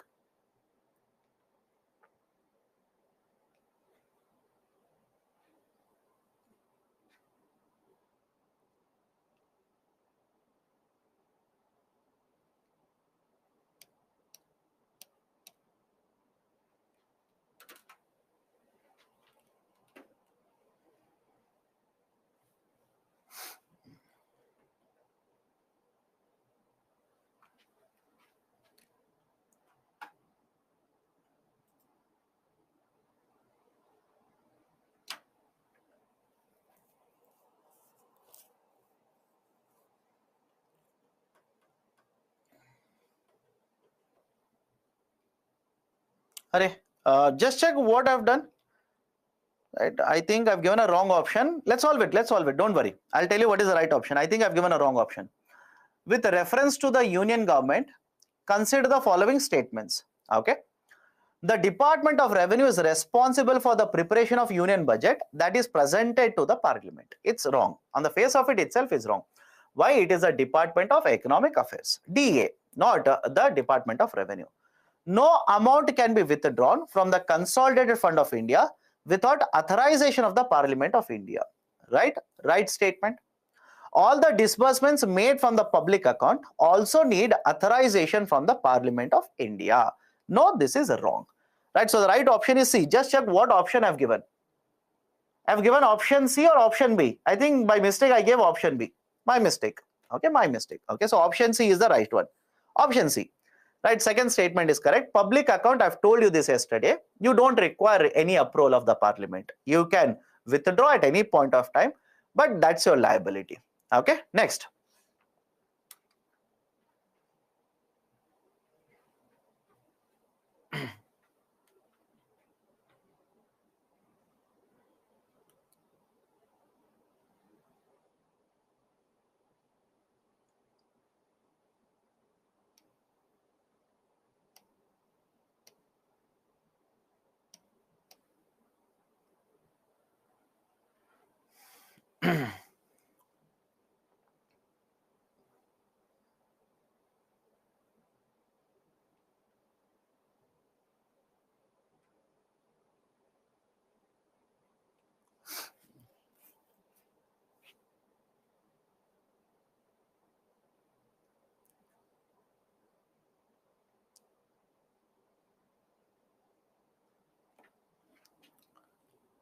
Okay, 57% have answered correctly. Why?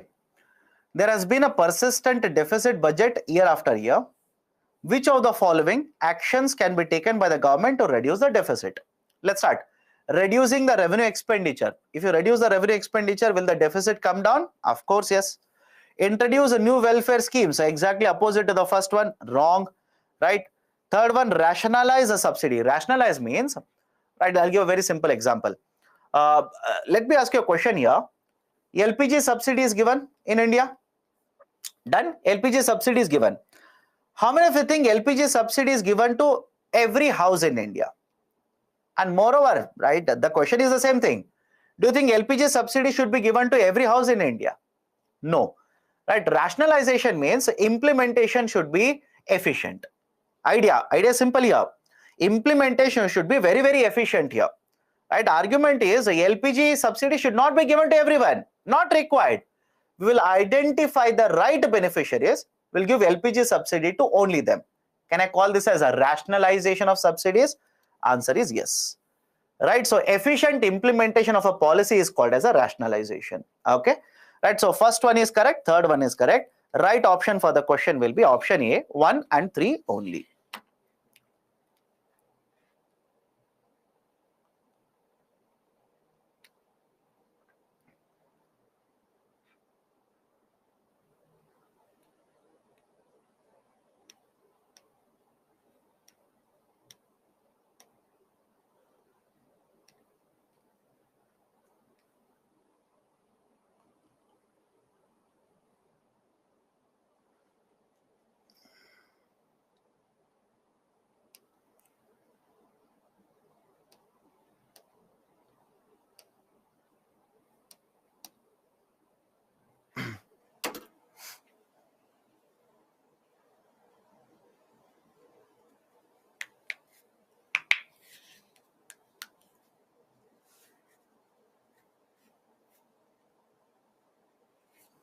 Okay, 40% have answered correctly. Why?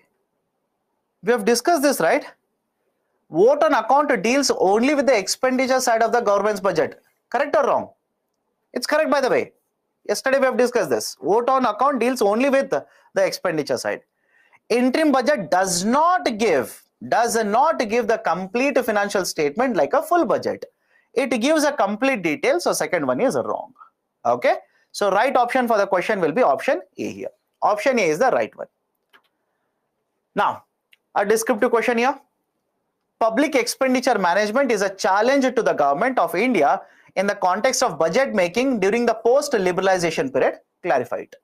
Do not worry about the term post-liberalization period. Why? Post-liberalization simply means after 1991. I hope you understand. After 1991. Now, we have not discussed liberalization policies. Later, right? Later we'll discuss. When I take up industries, we'll discuss it. Now, why do we say it's a challenge for the government to make budget after liberalization period? These are the reasons. First, basically understand this. You will have to start with intro. You'll have to start with intro. Right? What can be an intro? The government of India in 1991 implemented a new set of policies, very famously referred to as LPG reforms.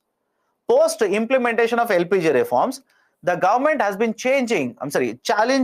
government has been facing, not changing, not challenging, government has been facing various challenges in terms of expenditure management. What are these? Let's start. Right. Point one, fiscal deficit. Don't you think fiscal deficit is a challenge for the government today? Right. Crowding out. I have not explained crowding out. Let me explain it now. Follow this very carefully. Let me explain it. Now, here is the government of India. Let's say in 1 year, government of India borrows heavily from the market. Heavily means what? Increases its borrowings. A simple question to all of you. Think of it. If government of India increases its borrowings, what will happen to the rate of interest in the market? Tell me, what do you think will happen to the rate of interest in the market? What does your mind say regarding rate of interest? Sir, how does a government borrowing will affect rate of interest? Government will issue a bond, borrow more money. So as a result of this, what will happen to rate of interest in the market? Rate of interest in the market automatically will go up. Now, if the rate of interest keeps on increasing like this, what will happen to corporate borrowings? Tell me, what will happen to corporate borrowings? That is, a company also wants to issue bond. Company wants to issue a bond and wants to borrow. Now, if corporate borrowings are scheduled, government of India increases its borrowings, rate of interest will go up in the market. Don't you think it will negatively affect the borrowings of corporates? Is the logic okay? It will basically affect the borrowings of corporates. If you are a company, sorry, it is very difficult. It's not difficult. We have discussed all of it. Right? It's difficult because you don't revise. Let me put it in a simple example. You want to issue a bond in the market and want to borrow. And you wanted to borrow, let's say at 6%. Why? Rate of interest in the market is around 6%. Now, before you go to the market, government will come to the market, issue a lot of bonds. Now, don't you think the investor, when they know that lot of bonds are coming into the market, they would demand higher rate of interest? You tell me, does it make sense or not? The people who are going to give you money, they know that you are also right in the line to borrow. Government is also borrowing and they are borrowing huge amount of money. You want to lend money. Will you charge a lower rate of interest or a higher rate of interest? What does make sense to you? Sir, everybody wants to take a loan. I will charge 0% rate of interest. Then, my dear, don't get into finances. Simple, don't get to finances. Will you charge 6% now? Of course no. You will charge 7%. You will charge 8%. What will happen to rate of interest? Goes up. Right? It goes up. And when rate of interest will go up, a corporate sector borrower, a company will simply feel, okay, this is very high rate of interest. I cannot manage all of it. I cannot simply manage with so much high rate of interest. Don't you think the borrowings will go down? Borrowings will go down, right? It's simply like a crowd is there. Crowd means people, right? A crowd is there, right? In the crowd, corporate borrowers are also there. Government is also there. Because government has increased the borrowings, the corporate borrowers will move away. Rather than borrowing, they will move away. Can I call this as a crowding out? I hope you understand why this is called as a crowding out. Right? Imagine a picture. Just imagine a picture. Government is also there. A lot of private sector companies are there. Government will start borrowing more and more. Interest rates will go up. Corporate sector will feel the burden of higher interest rate. They will reduce their borrowing. They will move away from borrowing. Crowding out. Right? Crowding out is also a problem. Why? Government wants private sector to invest more. But government is also borrowing more. Right? So on one side, government has to borrow to take care of expenditure. But if government borrows more, private sector will crowd out. That is the challenge for the government. Challenges of globalization, that is basically the global shock. Right? I'll give a very simple example. Fertilizer subsidy. Have you people been reading regarding fertilizers in India or not? Fertilizer subsidies.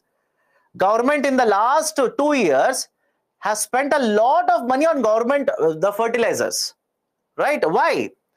Russia-Ukraine war. Russia-Ukraine war. Two countries are fighting. The cost of gas has become high. They are fighting. Urea cost has become higher.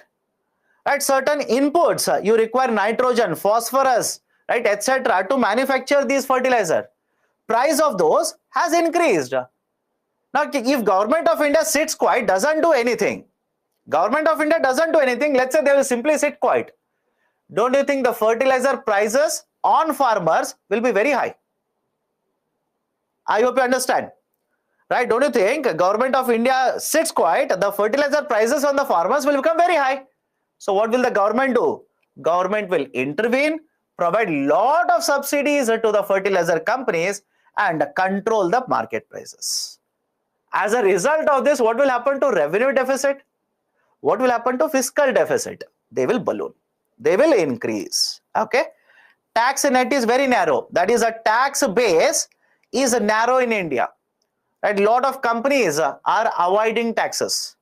Lot of taxpayers are evading taxes, right, etc. So the tax base is narrow. Capital expenditure is also a challenge. Why? On one side, you need to ensure that India will become a $5 trillion economy. You need to spend a lot of money. But when there is a pandemic, don't you think government of India has to divert, focus more on welfare rather than capital expenditure? Does it make sense or not? During pandemic, can government of India take all the money, or let's say most of the money, develop infrastructure? Right? People will require, let's say, hospitals. People will require vaccination. People will require welfare support. So obviously, financing capital expenditure is a challenge for the government. Okay? And finally, populist tendencies. Populist tendencies. There's a term called as a populism. There's a term called as populism, and there is no definition for it. You might ask me, sir, what is populism? Absolutely no definition for it. Right? A Prime Minister said Revdi culture. Revdi culture.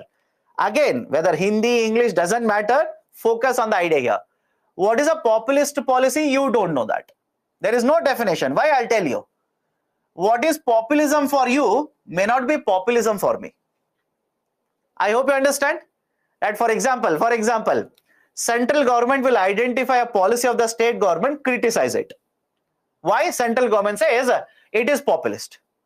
And the same way, state governments will identify the policies of the center and criticize and ask, are your policies not Revdi? I hope you understand. Right? So there is absolutely no defined definition for this as of now. But what is the basic problem here? Whether it is central government, state government, doesn't matter. Any populist policy, it will have a huge pressure on the finances of the government. Revenue expenses will be very high because whether it is a center or state, the populist policies will come under revenue expenditure. All of you understand? The populist policies will come under revenue expenditure, right? So the argument is revenue expenditure will be higher, fiscal deficit will also be higher. Done? Right? So these are the challenges. So what reforms have we implemented? We have FRBM Act. Under FRBM Act, we want to reduce the revenue deficit as well as fiscal deficit. We have merged railway budget with union budget. Earlier, railway budget was presented separately. Union budget was presented separately. But today, no. A railway budget is a part of union budget itself. Why? Because it is not a constitutional mandate. It is not a constitutional requirement. I hope you understand. It's not a constitutional requirement. Before independence, we had a practice of a separate railway budget. And after independence, we simply continued it. Government simply asked the question, what is the need for having a separate railway budget? Not needed. Merge it with union budget. Simply merge it with union budget. Rationalization of the subsidies. We will discuss DBT. Have patience. We will discuss DBT. How Government of India has been able to save money under DBT. I'll prove it. Have patience. In fact, you should not be asking. Two of you asked me how rationalizing of subsidies will reduce deficit. My dear, I ask you a simple question. You want the LPG subsidy be given to every house in India or only specific houses? And a rational answer to that will be, sir, we should not give it to all the houses. We should give it to only some of the houses. Earlier, we used to give all the houses. Earlier, we used to provide LPG subsidy to all the houses in India. Now, when you shift from a system where subsidy is given to every household to the system where we are going to identify and provide to the needed people, don't you think revenue expenditure will come down? I hope you understand. Don't you think revenue expenditure will come down? Right? So that is the reason. Okay. So merging of railway budget. So right, not required. Okay. Constitutional. It is not a constitutional mandate. Again, you should not have a doubt. You should not have all this doubt. Right? Because railway budget, when I say budget is not mentioned in the constitution, does it not by default mean railway budget is also not a constitutional requirement? I hope you understand. Right? So again, I do not understand. Anyways, public financial management system. Just now we have discussed this.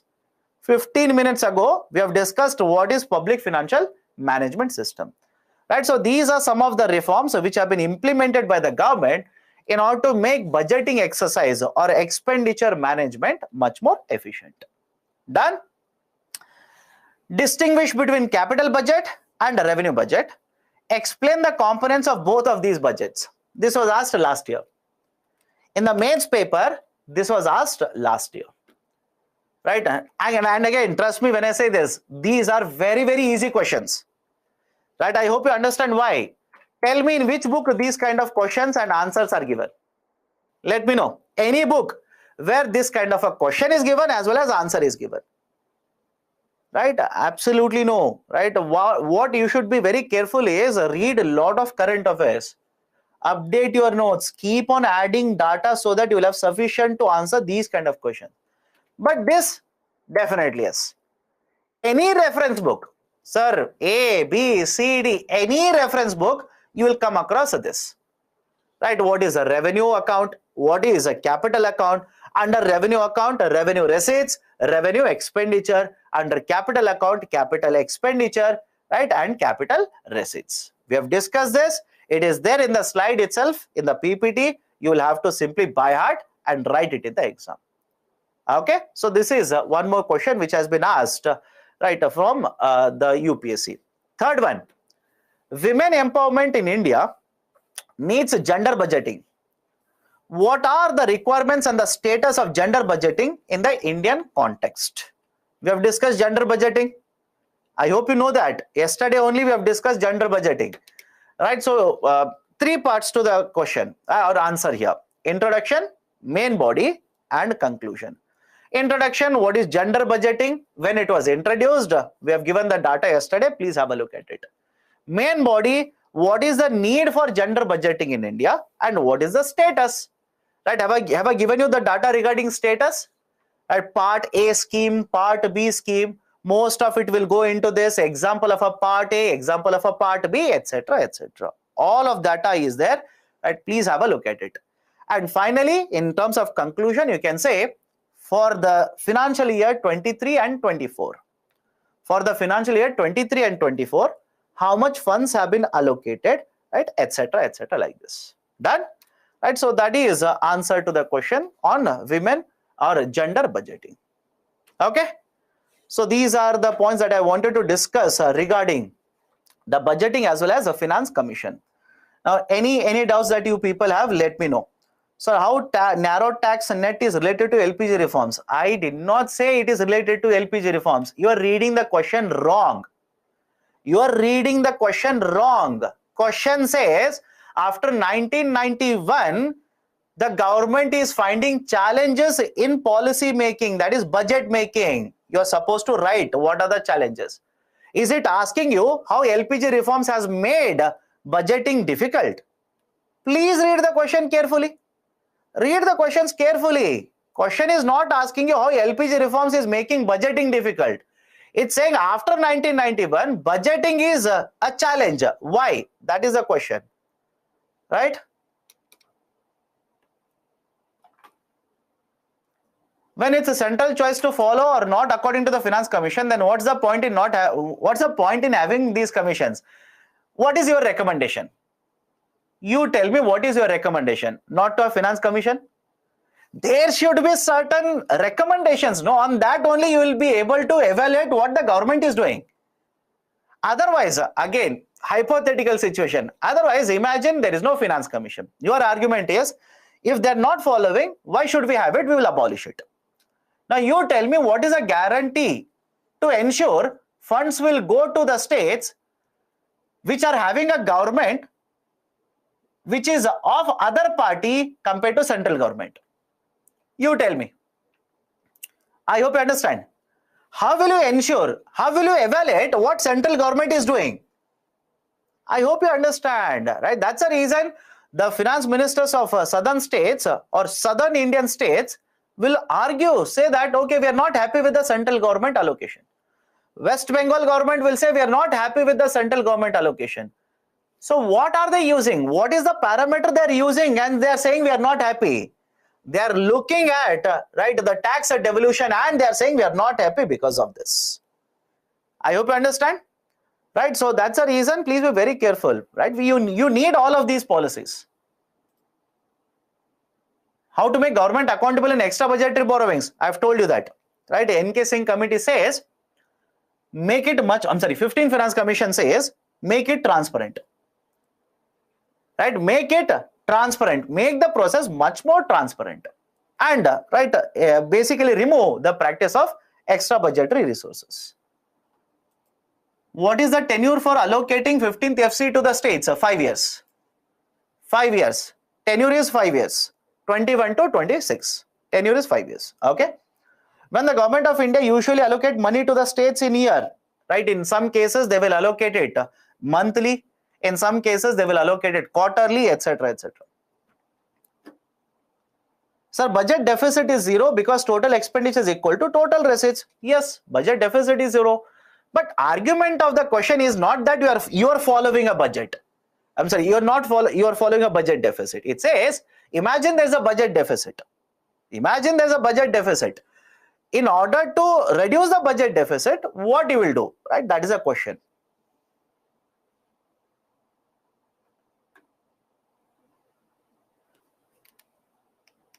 Okay. Any other questions you people have? What is populist tendency? Again, I'll say this. There is no definition of populism. Right? I don't understand. Okay. So have a look at this. There is no definition of populism. I said populism basically means for election reasons, for making people happy. That is one way you can understand, but don't write it. Because like I said, there is no definition. Why will you write this? then it simply means you already have a negative viewpoint. So the argument is what is populist for you may not be populist for everyone. Right? So that's the reason I said we will have to control these kind of measures. Okay. How narrow tax net will pose a challenge? My dear, you are not revising. Right? I'll tell you the reason. Go to the taxation chapter, right? Open that chapter and open issues related to taxation in India. Open the issues related to taxation in India. Have I not written companies are avoiding taxes? Right? Individual taxpayers are evading taxes. Is it not a narrow tax base? Is it not a problem for government of India in making expenditures? Okay. Again, please understand this. I'm not concerned in the sense you people are not reading. You should be concerned. You should be concerned about it. You people are not revising.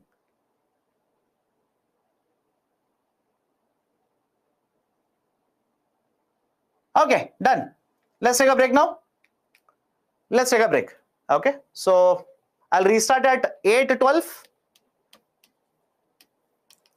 I'll restart at 8:12. Take a break.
Welcome back. Am I audible? Let me know. Am I audible? Done. Let's start. So the next chapter that we'll be discussing will be financial market. Concept of financial market. In financial market, what we will discuss? We'll start with the structure of the financial market. Then we'll discuss external commercial borrowing, concept of credit rating, mutual funds, ETF, exchange traded funds, the P notes, types of bonds, and as usual, we'll take up questions. Now let me start with the idea of a financial market. What do you mean by the financial market? And whenever you come across the term financial market, do not imagine there is literally a physical market. I hope you understand what do you mean by physical market. All of you have been to market to purchase onion. All have been to market to purchase groceries. Do not imagine that such market is there. No, everything is done online now. Right? Everything is done online. So do not imagine that and don't ask me, sir, where should I go to purchase this? Where should I go to sell this? No, you can do it everything online itself. Okay, let's start. What is a financial market? Financial market facilitates trading of financial instruments. Trading of financial instrument. Any example of a financial instrument? All of you heard of bond now? Yes or no? Let me know. All of you heard of bond? Government bond is there. Corporate bond is there. Right? So basically, financial market will facilitate. Facilitate means allow, promote, buying and selling of instruments such as bonds. Instruments such as shares. We'll discuss today. It will facilitate sale of shares. It will facilitate trading of bonds, etc. So whenever any market will facilitate trading of financial instrument, we'll simply call this as a financial market. Financial market, for convenience, has been divided into two parts. One is the money market, second one is the capital market. Sir, why do we divide this into money and capital? Let me start with a very simple example here. Imagine here is a company. Okay, imagine here is a company. Company will require money for short duration. Company will require money for short duration. Company will also require money for long duration. Sir, for what reason? Let me give you examples. Company wants to borrow. Company wants to borrow so that they will purchase raw materials. They will pay for raw materials and purchase raw materials. They will have money to pay for electricity bill. They will have money to pay for salaries of the employees. Done? So whenever the companies will require, right, whenever such borrowers are there who want to borrow for shorter duration, generally up to 1 year. Shorter duration means up to 1 year. They will go to a market which is called as a money market. Let me know right now itself. Right? A borrower is there. Company is nothing but a borrower here. A company can be a borrower. A bank can be a borrower. Right? Anything. A borrower is there in the market who wants to borrow for shorter duration, up to 1 year. For this kind of a requirement for up to 1 year, we go to money market. And these requirements, that is paying for salaries, paying, let's say, for raw materials, etc., the money that is required is called as working capital. Is referred to as working capital. What do you mean by working capital? The money that is spent by the company on day-to-day basis for taking care of day-to-day requirements such as raw materials, electricity, salaries of the employees, etc. So for working capital requirement, borrowers will approach money market. What about longer duration? You want to purchase one more company. Agreed? You want to purchase one more company. You want to purchase a machine. Will you borrow for a shorter duration? No, you will borrow for longer duration. Now, can I simply say for capital requirements, that is investment requirements, capital investment requirements, the company will approach the capital market. Right? So remember this, for working capital requirements, we go to the money market. For investment requirements, long duration, we will go to capital market. Right? So, sir, again repeat it. You want to borrow for short duration, you will go to money market. Short duration means up to 1 year. You want to borrow for more than 1 year duration, you will go to capital market. Now, money market, I've given certain examples here. Capital market is further divided into two parts. One is a debt market and the other one is equity market. And many of you are typing, what is equity? I'll go to that, have patience. I have not yet finished this, have patience. Let's go one by one. Let's start from this side, money market. But before that, I've given you certain differences between both capital and money market. Have a look at it. Money market will deal with instruments which are of short duration. Can I give you one example? Tell me what is the duration of repo and reverse repo? Let me know. What is the duration of repo and reverse repo? Right? Is it 5 years? Is it 20 years? Is it 40 years? Absolutely no. I said short term. Short term, for example, 7 days, 14 days, etc. But it will never cross 1 year. But special instruments are there used by RBI. Don't worry about it. But repo is a tool mainly used for short duration. What about reverse repo? Same idea, right? 7 days, 14 days, etc. So money market instruments are dealing with a short term, right? Those instruments are short term. What about capital market? Long term. Example of a capital market, bond. Right? Bond. Do you remember the concept of a bond? Bonds are issued for long duration, that is 2 years, 10 years, 30 years, etc. So short term instruments here, medium and long term instruments here. It will deal with working capital requirements. It will deal with capital formation, that is investment requirements. Who are the main participants in the money market? Banks are the main participants. Can you participate? Can I participate in the money market? There are tools. I will tell you where we are allowed. Don't worry. Who are the main participants in the capital market? Apart from the banks, we have many other financial institutions.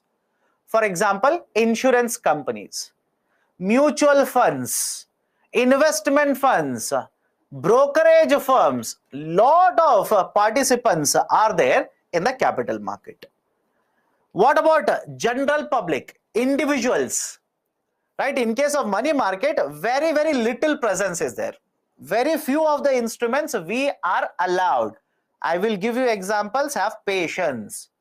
Whereas in case of capital market, the retail investors, individual investors presence is much, much higher. For example, can you participate in the stock market? Let me know. Can you participate in the stock market? Can you participate in the bond market? Answer is yes. But let me ask you a counter question now. Can you participate in repo rate? Can you participate with RBI under repo rate? No. Repo rate is an agreement between RBI and a bank. What about reverse repo rate? Again, no. It is an agreement between a bank and a RBI. What about, let me ask you one more question. What about marginal standing facility? Can you participate in the marginal standing facility? Again, no. Right? So that's the reason retail investor participation in money market is very, very small area. I'll show you that. Right? Whereas in capital market, it is much, much higher, comparatively much higher. And who is the regulator in the money market? Reserve Bank of India is the regulator. And who is the regulator for capital market? It is SEBI. Mainly it is SEBI. Right? A stock market, it is SEBI. Done? These are the differences. Now let me start with instruments. Let me start with the instruments. First one, if you look at the picture here, first one I have given repo and a reverse repo. We have discussed it, so I'm skipping it. What is repo? It's basically a system or an agreement wherein RBI will give a short-term loan to the bank. Simple. For short term, RBI will give loan to the bank for 7 days, for 14 days, etc. What about reverse repo? It's basically a type of agreement wherein the bank will give loan to RBI, again for shorter duration. So again, we have discussed repo, reverse repo in detail earlier. That's the reason I'm not touching it.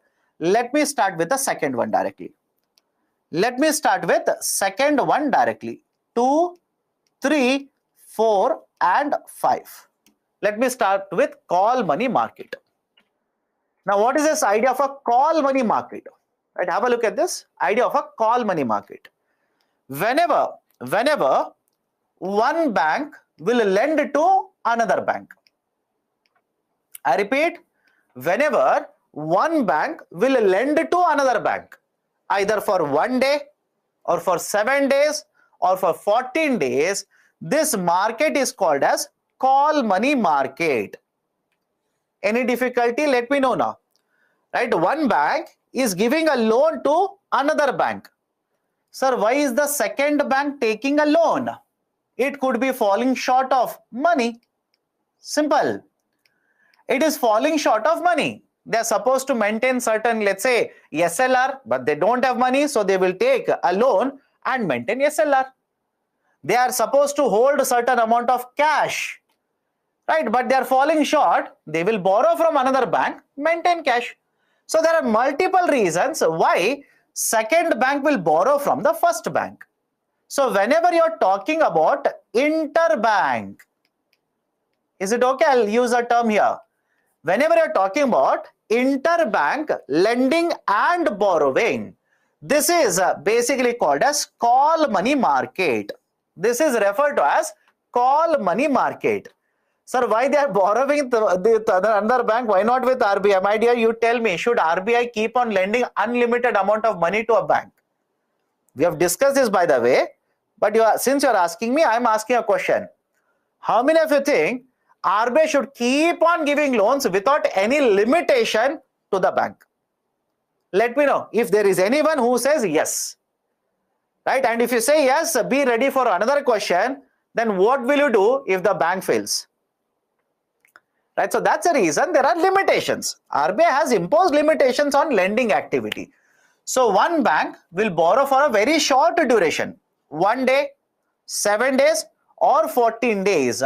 That is, interbank lending and borrowing will take place in a market which is called as a call money market. Now within this, whenever the loan is given for only 1 day, that is overnight purposes. Whenever it is given only for 1 day, that is overnight purposes, this is called as a call money. This is referred to as call money. But if it is more than 1 day, that is, let's say for 7 days, it is for 14 days, etc., then this is referred to as a notice money. But it's a short duration. It's a short duration itself. But if it is only for 1 day, that is, you borrowed today, repaid tomorrow, it is called as a call money. And if it is for more than 1 day, 7 days or 14 days, this is called as notice money. This is called as a notice money. And whenever one bank will lend to another bank, Bank 1 will charge a rate of interest. Bank 1 will charge a rate of interest. And this rate of interest is called as call money rate. My mistake. Call money rate. It's not marginal standing facility because somebody put a term marginal standing facility. Right? I went ahead with that. No, it's not marginal standing facility. Call money rate. So the rate of interest charged by the Bank 1, it is called as a call money rate. Done. So these are certain very important points regarding call money market. Any issues, let me know now.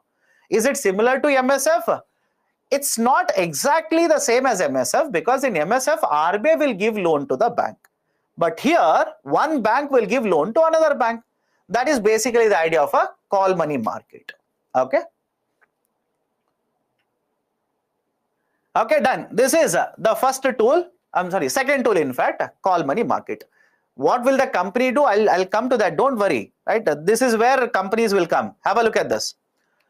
Third very important tool is called as commercial papers. CP is commercial papers. Now, what is a commercial paper here? Commercial paper as a concept was introduced in 1990s. Right? There was a committee set up, and based on the recommendations of name of the committee is Wagul committee. Okay, so based on the recommendations, we introduced a tool called as commercial papers back in 1990. Now, what is the use of the commercial paper? Imagine here is a company. The company is running short of funds. They want money. They want money for, let's say, 3 months. They want money for, let's say, 6 months. In such cases, rather than issuing a long-term bond, what they will do is, they will issue a short-term instrument which is called as a commercial paper. Is it okay? Right? Rather than issuing a long-term instrument, 2-year, 5-year, 10-year like this, they will issue a short-term instrument by the name of commercial paper. Now, what happens here? A company will issue commercial papers. I'll write a short form here, CPs. Investors will purchase them. Investors will purchase them. And this commercial paper will have a duration of up to 1 year. This commercial paper will have a duration of up to 1 year. There is no fixed number here, up to 1 year. It could be for 3 months. It could be for 6 months. Based on the requirement, companies will borrow in the market. Now, let me ask you a very simple question. Do you think all the companies, should they be allowed to issue commercial papers? Because many of you will ask me. You think of it and let me know, should every company in India be allowed to raise money by issuing commercial papers? Don't you think that's very risky? That's very risky. Very, very risky. Why? A company which is incurring a loss will issue a commercial paper to you. You will purchase it in hope of earning returns. What if they incur a loss to such an extent they will not be able to repay anything to you? Right? That's the reason. Please remember, there's a term here. I'll discuss this. I think it will happen tomorrow. No, sorry, next class, not tomorrow. Before you start typing comments on this, next class. There is a concept called as a credit rating. We'll discuss it in the next class. Only those companies which are having a good credit rating will be allowed to issue commercial papers. Not all the companies will be allowed to issue. Only those which have got a good credit rating are allowed to issue. What is credit rating? We'll understand it later. Do not worry. So the commercial paper was introduced in 1990. These instruments are issued for a tenure up to 1 year. These are unsecured. Unsecured means what? These do not carry any collateral. These do not carry any collateral. There is no collateral here. There is no security provided. Okay, so these are unsecured. Who are allowed to invest? I've given it. Have a look at it. Who are allowed to invest now? You can invest. I can invest. Banks can invest. Non-resident Indians are allowed to invest. Foreign institutions are allowed to invest in the commercial paper. This is one more tool that is available in the money market, where companies are allowed to raise the money from the market, borrow from the market, but only for a shorter duration. Okay. Next one, certificates of deposit. Who can issue? My dear, can you see this? Right, after the whole story is over, if you ask me, sir, who is allowed to issue? Who can issue it? I've written it. Please have a look at it. Right, so next one is certificates of deposits. First and foremost, please understand this. Commercial papers, companies. Certificates of deposits, financial institutions. Can you find a difference between both of them? Anybody who says both are one and the same, let me know now.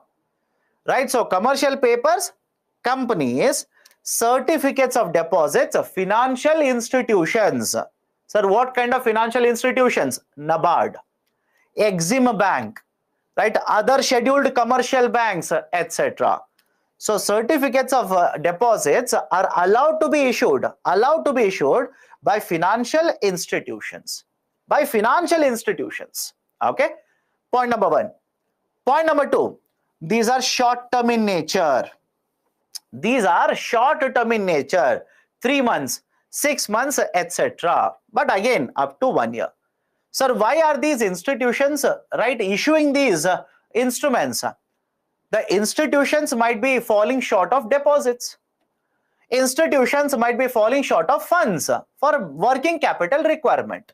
So for this reason, the financial institutions are allowed to issue short-term instruments in the market, that is called as a certificate of deposit. These are short-term, these are tradable or transferable in nature. These are tradable or transferable in nature. What do you mean by tradable or transferable? Tradable or transferable simply means, imagine I have purchased a certificate of deposit. Can I sell it to you? Is it allowed? Answer is yes. I hope you understand. I have purchased a certificate of deposit from, let's say, a bank. Can I transfer it to you? Can I sell it to you? Answer is yes. That is basically the idea of a tradability or transferability. The minimum amount in case of certificate of deposit is 5 lakh rupees. Minimum amount is 5 lakh rupees. And again, these are unsecured. Don't ask me. By default, these are unsecured. And who are allowed to invest in this? Individuals such as you and me. Companies, other financial institutions are allowed to invest in certificates of deposit. Right? So this is one way through which financial institutions can raise money for very short duration. That is up to 1 year from the market. And one more tool here, commercial bill. One more tool here, it is a commercial bill. Sir, in the book, it is 1 lakh rupees, right? So great. Somebody is comparing what I'm discussing with the book. It has been increased to 5 lakh rupees. It has been increased to 5 lakh rupees. It has been increased to 5 lakh. In the book, it is there 1 lakh. It has been increased to 5 lakh now. Okay. You can check it, right? Some of you are very famous in typing in Google side by side. Type it in the Google, tak tak tak karke, type karke, dekh lo. Right, so 5 lakh rupees now. So commercial bill, one more tool in the money market. Now what is this commercial bill? Let me explain this, follow this carefully. Imagine here is a company. Imagine here is a company. The company has purchased raw materials from a seller. They have purchased raw material from a supplier. And whenever they purchase this raw material from the supplier, company will not make the payment immediately. They will not make the payment immediately. What the company says is, give me 45 days. This is called as a credit cycle. Is that okay? Right? The company says, give me a time period of 45 days. After 45 days, I will repay or I will pay this amount. Let's say the amount is 2 lakh rupees. Amount is 2 lakh rupees. Now imagine I am the supplier, you are the company. I have supplied raw material, 2 lakh rupees worth. You are telling me, sir, I will pay you the amount. Not today, but after 45 days. So what I will tell you is, then give me certain instrument. Give me certain security that, right, that shows that you owe money. You have to pay 2 lakh rupees, right? I need certain document to prove that. So what you will issue now is commercial bill. I hope you understand what the company, that is the company or the side which owes money, the company will issue a commercial bill. Now what is the use of this commercial bill? The use of the commercial bill is, I am the supplier. I know that after 45 days, I'll get the money. Let's say I'll take a simple number here. Imagine the trade happened on 1st of January. 1st of January. So 45 days, let's take a hypothetical number. 14th of February, you're supposed to make a payment to me. On 14th of February, you're supposed to make a payment. But what if I require money on the 15th of January? Is it okay? I need money on the 15th of January. I will come to you and ask for money. Will you pay the amount to me? How many of you will say, sir, yes, sir, because you need money, I will pay it to you. If you do that, you will fall short of money. Right? From someone, again, you will have to borrow. Right? So argument is simple. You have asked for 45 days. You will tell me, sir, on 14th of February, it's a Valentine's Day, so I will make your payment. Don't worry. Right? But I need money now. I need money on 15th of January. So what should I do? This is the specialty about commercial bill. This is a specialty. I can take the commercial bill, sell it to somebody else in the market. Simple. I can take that commercial bill, right, sell it to somebody else in the market. Now let's say there is one more company or one more investor in the market. I have sold the commercial bill to that person. They will give the money to me. But understand this carefully. If I simply use alphabets, imagine company A is there, supplier is B, and the investor I'm talking about is C. What is the reason why C will give the money to me? I hope you understand. What is the reason why C will give money to me? Because understand this carefully. When C will take the commercial bill from me, he will charge a certain amount of money for providing this service. I hope you understand. Right? He will charge a certain amount of money. It's not free of a cost. In economy, there is a statement. There are no free lunches. There are no free lunches. Right? If there is an investor like this who is supposed to provide this service, right, they will not give me 2 lakh rupees. I hope you understand. Ultimately, I will not get 2 lakh rupees. I will have to pay certain charges to get this amount. I hope you understand. That is the basic idea of commercial bill. Any difficulty? That is the basic idea of commercial bill. Commercial bills are also referred to as a trade bills or bills of exchange, which are drawn by one business or a firm or a company on the name of the other instead or whenever there is a credit transaction. Sir, not understanding. Okay, I'll repeat it. Follow this carefully. Right, let's say I've sold raw material to a company. Okay, not you now, forget it. Okay, I've sold raw material to a company. Company says I will give the amount after 45 days. So I will ask the company to give me an instrument which shows that they owe 2 lakh rupees. The company has to pay 2 lakh rupees. The instrument says that. Now after 15 days I need money. Right? I cannot go to the company because company says I've asked 45 days. I will not give it after 15 days. What should I do now? You tell me, what should I do? I need money for raw materials. I need money to pay electricity bill. I need money to pay salaries or wages of my employees. But I don't have money. What should I do now? Can I show them the bill and say, see, after 1 more month, I'll get money and I'll pay the money to you? They will not accept it. They want money right now. So what I will do now, I will take the bill, give it to you. Is it okay? I will give it to you. Now imagine this situation. I will give 2 lakh rupees. I'm saying I'll give you a bill worth 2 lakh. You will give me 2 lakh. What is the incentive for you? I hope you understand. What is the incentive for you? You tell me. Because you will have the bill now. After 30 days, you will go to the company. You will show the bill to the company and the company will give you 2 lakh rupees. But what is the incentive for you? Simply you're doing charity here? Absolutely no. That is the reason when you give the money to me, you will collect charges from me. You will simply collect charges. This is basically the idea of commercial bill. Any difficulty now? This is basically the idea of a commercial bills.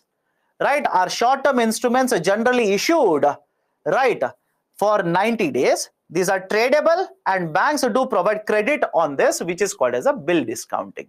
Right? That is, again, understand this. There's a concept called as a bill discounting. Right? What I explained right now is factoring. There is also a concept called as a bill discounting. What is bill discounting?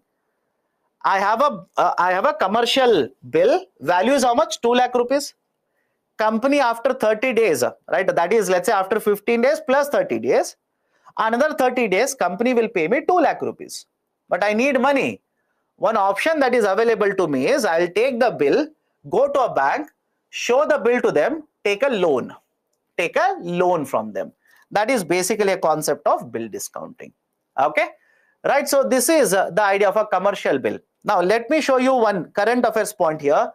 Whatever I discussed just now, I'll put it in the form of a statement, a concept called as a TREDS.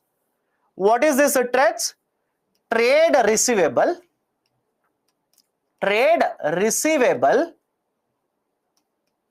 e-discounting system. Trade receivable e-discounting system. Okay, trade receivable e-discounting system. Okay, TREDS. The TREDS system has been proposed, implemented by RBI. It's a system. Basically, it's a system. I'll show you how system will work. It is implemented by Reserve Bank of India. Now, what will happen under the TREDS? Follow this carefully. Whatever I've explained, I'll put it in a system now. Imagine here is a company which is purchasing raw material, and here is a supplier who is selling raw material. Both are registered on the platform. Both are registered on the TREDS platform. TREDS platform simply means it's a system, right? It's an online website system. So both are registered in the system here, TREDS platform.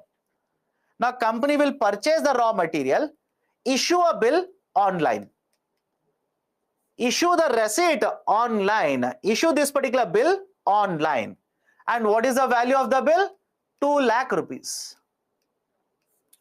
What is the value of the bill? 2 lakh rupees. Now, this supplier, after let's say 15 days, same example, the bill is for 45 days. The supplier after 15 days can sell it to a financier. Even this financier is registered on the TREDS platform. Right? Even the financier is registered on the TREDS platform. So the supplier will sell this particular commercial bill, receive the money from the financier. Again, the charges are imposed. This financier will wait for, right? Let's say hypothetically, I'll write the dates that we have used earlier. The bill was issued on 1st of January. Payment should happen on 14th of February. But on 15th of January, the supplier has sold this bill to a financier.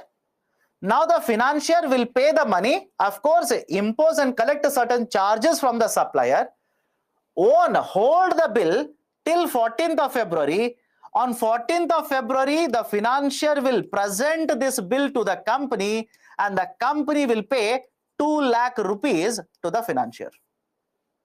Is the cycle getting completed? Let me know.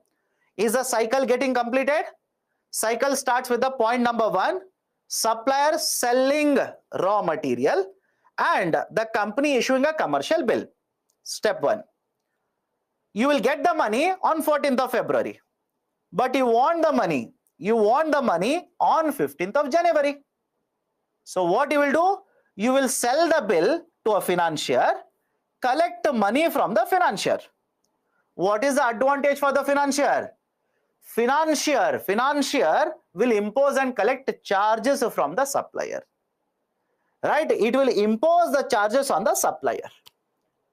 Now, financier has the commercial bill from 15th of January, will keep it till 14th of February, present it to the company on the 14th of February, get the amount of 2 lakh from the company. This is how the TREDS system will work. Is it a loss to the supplier? Many of you are saying, sir, it is a loss to the supplier.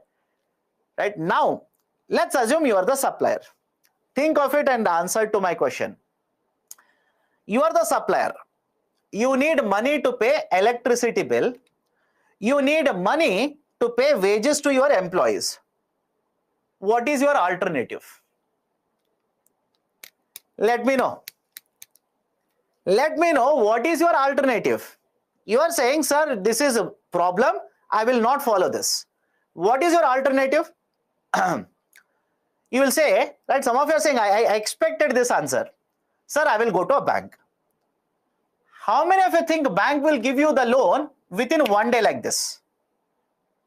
Let me know. How many of you think that a bank manager is waiting for you? You run to the bank, they will simply give the loan to you like this. Absolutely no. They will take 3 days, 4 days, 5 days, 7 days. But under the TREDS platform, RBI says within 24 to 48 hours, within 24 to 48 hours, you will get the money from the financier. And even if you go to the bank, will the bank not charge you rate of interest?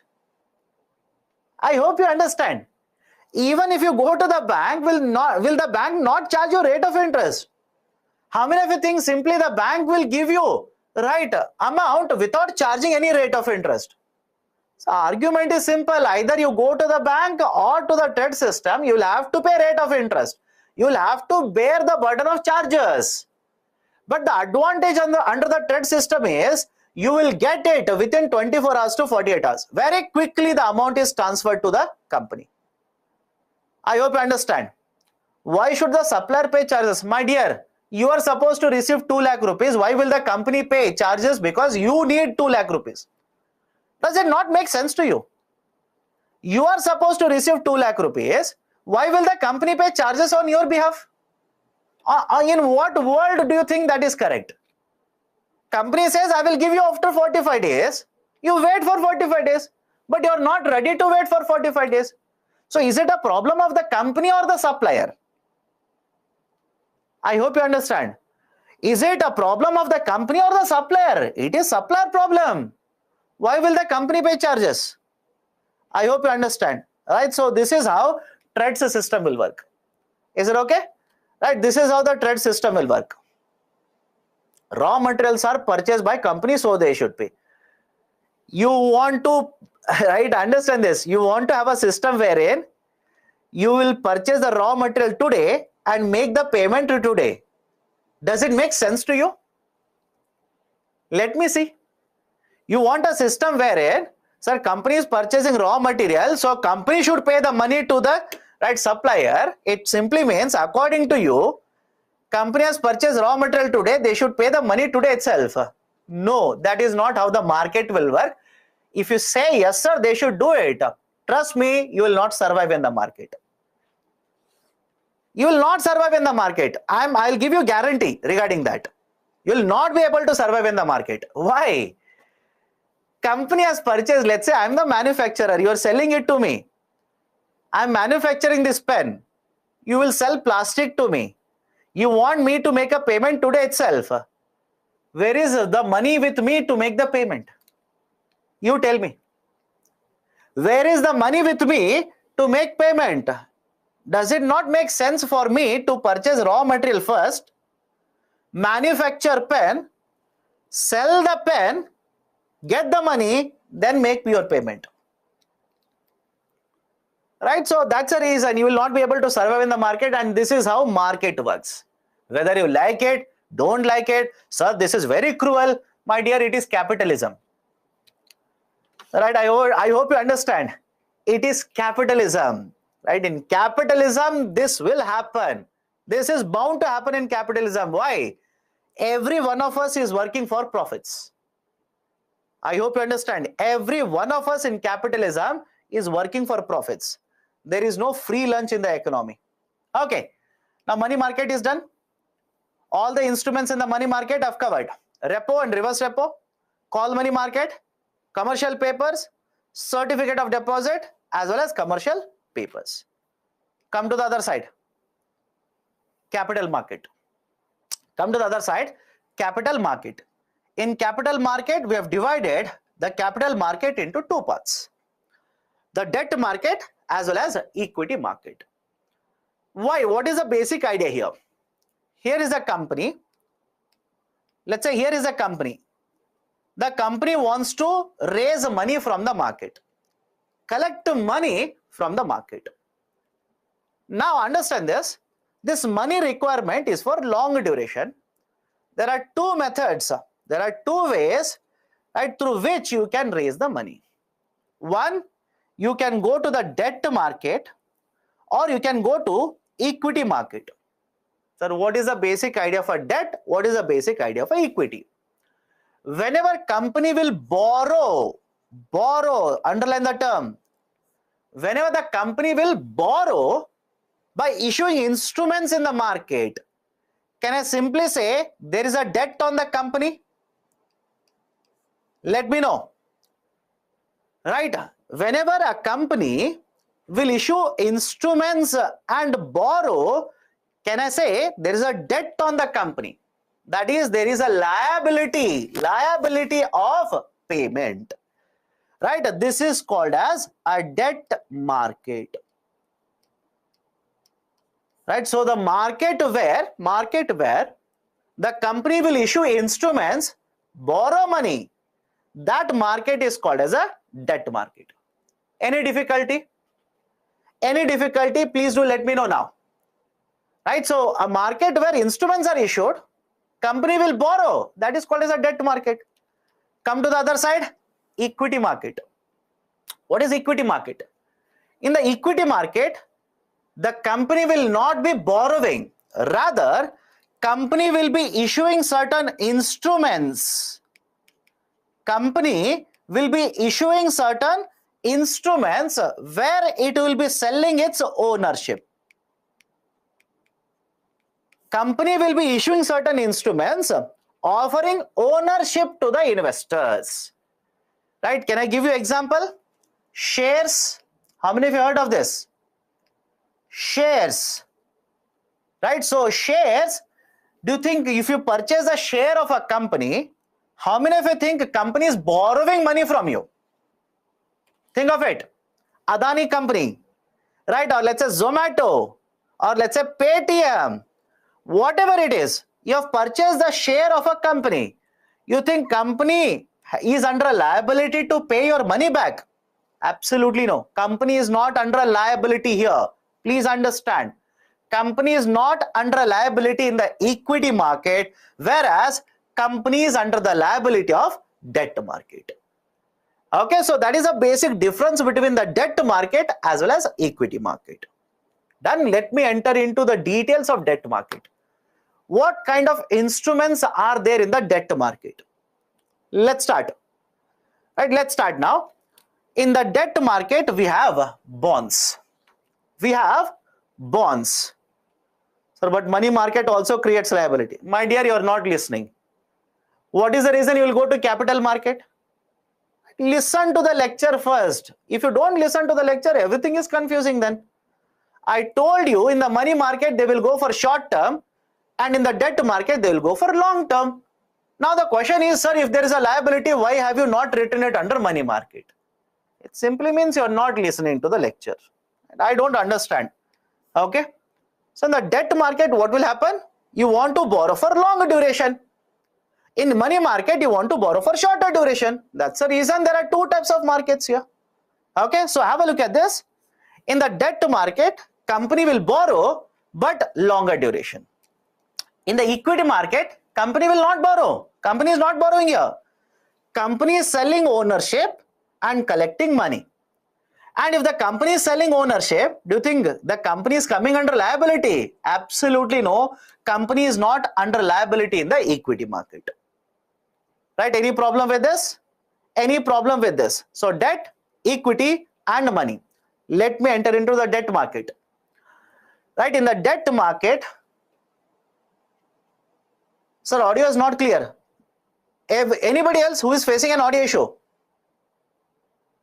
Anybody else who is facing an audio issue? So only one person says audio is not clear. Please hit the that particular button. There is a button. Fix audio. Please hit that button. Okay, now let's start. In the debt market, right, you have bonds. You have bonds. What is a bond? Do you remember it? What's a bond? Bond is a debt instrument. Okay, bond is a debt instrument. I hope you remember this. We have discussed all of it. Right, and if you don't revise it, if you forget it, then it simply means you are not revising. What's a bond? A bond is a debt instrument. Sir, where you have told, right? Don't lie. Please open banking chapter. Open the PPT of banking chapter. Under functions of RBI, there are 2 or 3 slides regarding bonds. Okay, so bond is a debt instrument. Right, what do you mean by debt instrument? A issuer who is allowed to issue bonds in India? Companies are allowed to issue bonds. Government is allowed to issue bonds. Companies are allowed to issue bonds. Government is allowed to issue bonds. So have a look at this. The government or company will issue the bonds and come under a liability. That is a debt market. Now, what type of bonds are there? I'll discuss a lot of current affairs here. Follow this. What type of bonds are there? Traditionally, one is convertible bonds. Traditionally, one is a convertible bond. What do you mean by convertible bond? Imagine I will issue a bond to you, but I'll say that after 2 years, you can convert this into share. Is it okay? I'll repeat it again. I will issue a bond to you.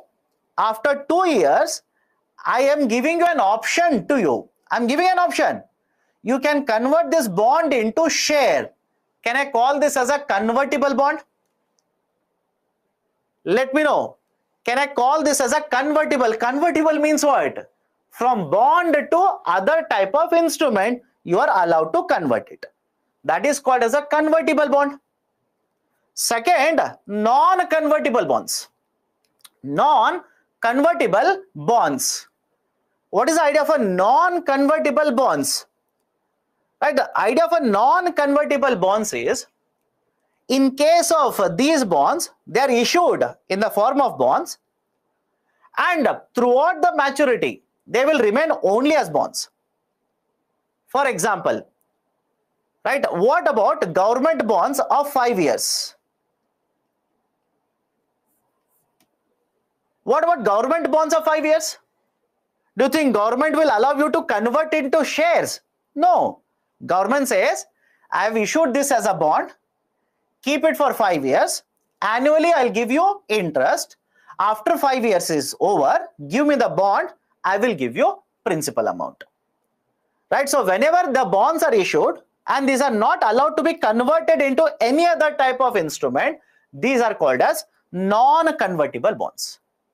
So convertible means converted into other forms, right? Non-convertible, these are issued as bonds, will mature as bonds.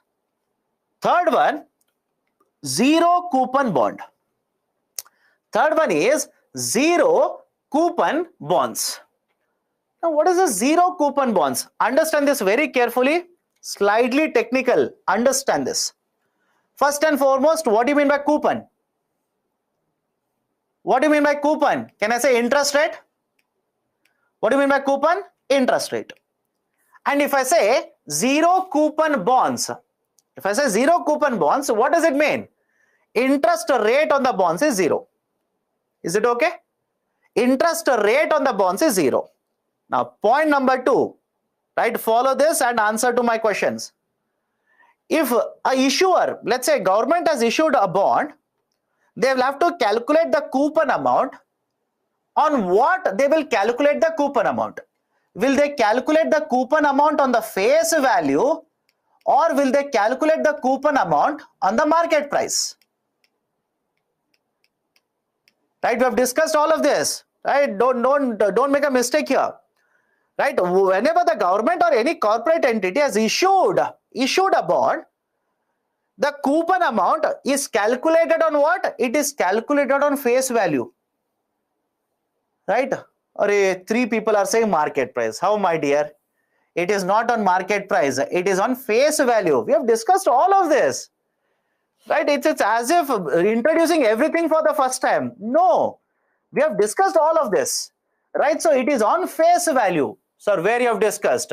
Again, go back to banking. Open it. You will see. I've given pictures of bonds. I've written, right, face value is 100, 110, like this. Everything is there. Okay. So point number 1, what is a coupon? Coupon means interest rate. Point number 2, whenever the issuer, be it the government, be it the private sector, whenever they want to calculate, right, the coupon, they will calculate on face value. Now look at the next point. The company or the government will issue a bond to you. Imagine this is the bond. In fact, I've written it. It is there. Picture is there. Imagine this is the bond. Company is issuing this particular bond with the face value of 100 rupee. But they will not collect 100 rupee from you. They will collect 90 rupees from you. Imagine I'm the company. Imagine I'm the company. I will issue the bond to you not at 100 rupee. 100 is what face value. I will not issue it at 100. I will issue it at 90 rupees. And let's say after the tenure is over, let's say hypothetically 2 years.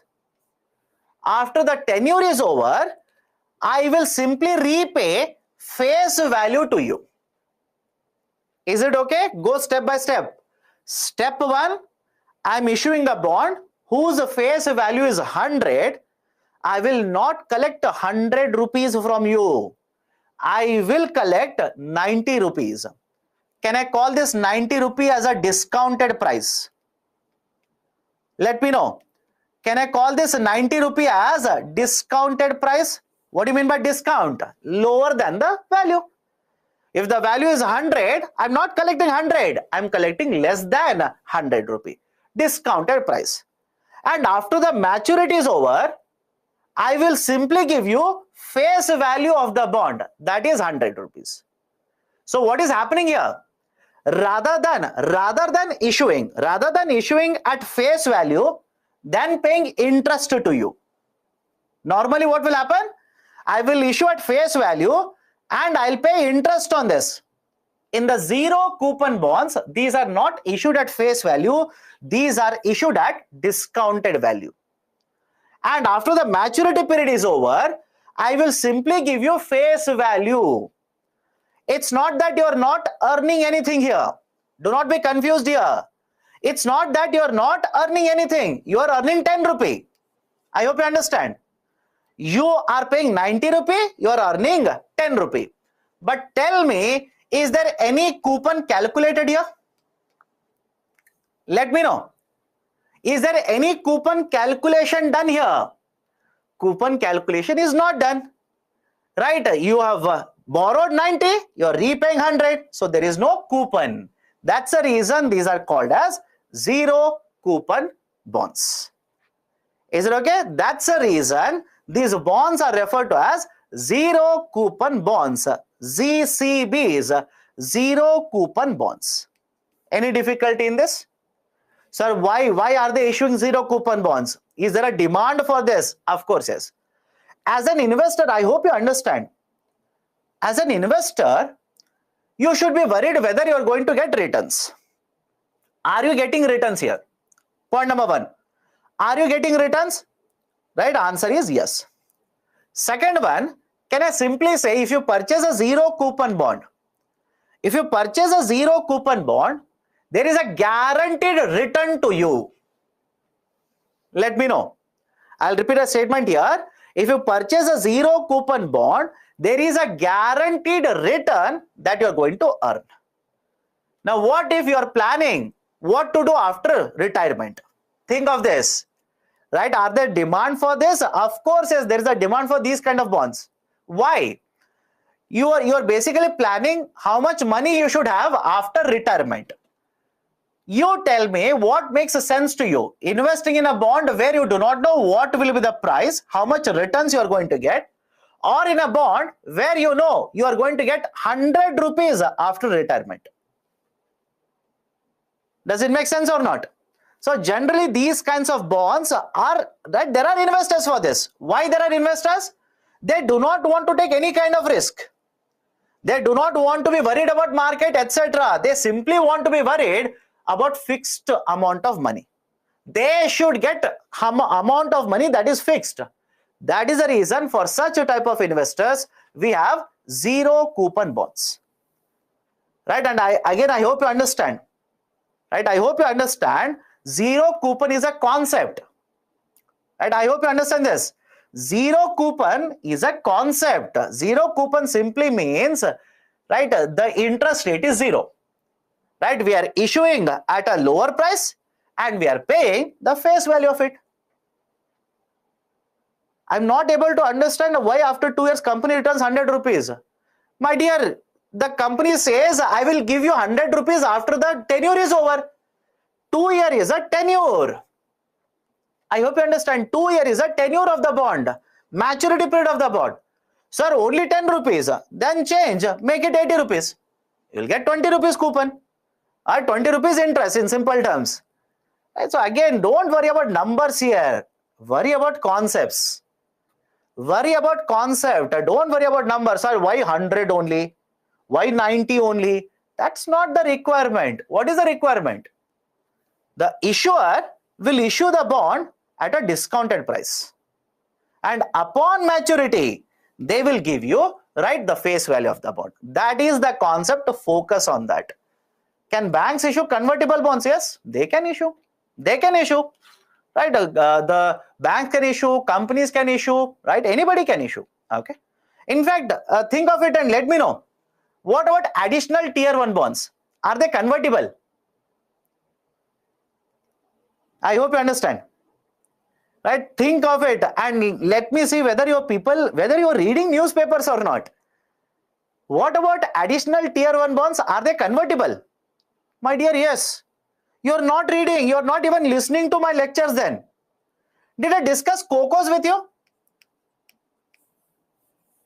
Did I discuss COCOs in the classroom or not? I've discussed it. You can simply say no. I will not agree to you. Simple. Right? Just like you don't agree to whatever I say, I will not agree to you, because please open the annotated PPTs. You will see COCOs. And what I said, the additional tier 1 bonds in certain situations can be converted into equity. Did I say this or not? And in extreme cases, they can simply write off these bonds. They can simply write off these bonds. It is written. Don't say simply no. If you don't listen to the lecture properly, then it's your fault. Don't simply say no. Open the PPT, annotated PPTs, you will see COCOs written there. I've written it, I've explained it. I know that. Okay. Done. So what about 81 bonds? Right. These are convertible. Okay. So these are debt instruments, are issued at a discount lower than the face value, and upon maturity, face value is paid. And because there is no, right, coupon calculated here, these are called as zero coupon bonds. Can be issued both by the government as well as private sector entities. And have a look at this. The treasury bills or the certificates of deposits, generally these are zero coupon instruments. I'll repeat it again. Listen to what I say. The treasury bills, right, certificates of deposits, generally these are zero coupon instruments. I'm not saying they are bonds. I'm simply saying they are zero coupon instruments. What is the meaning of it?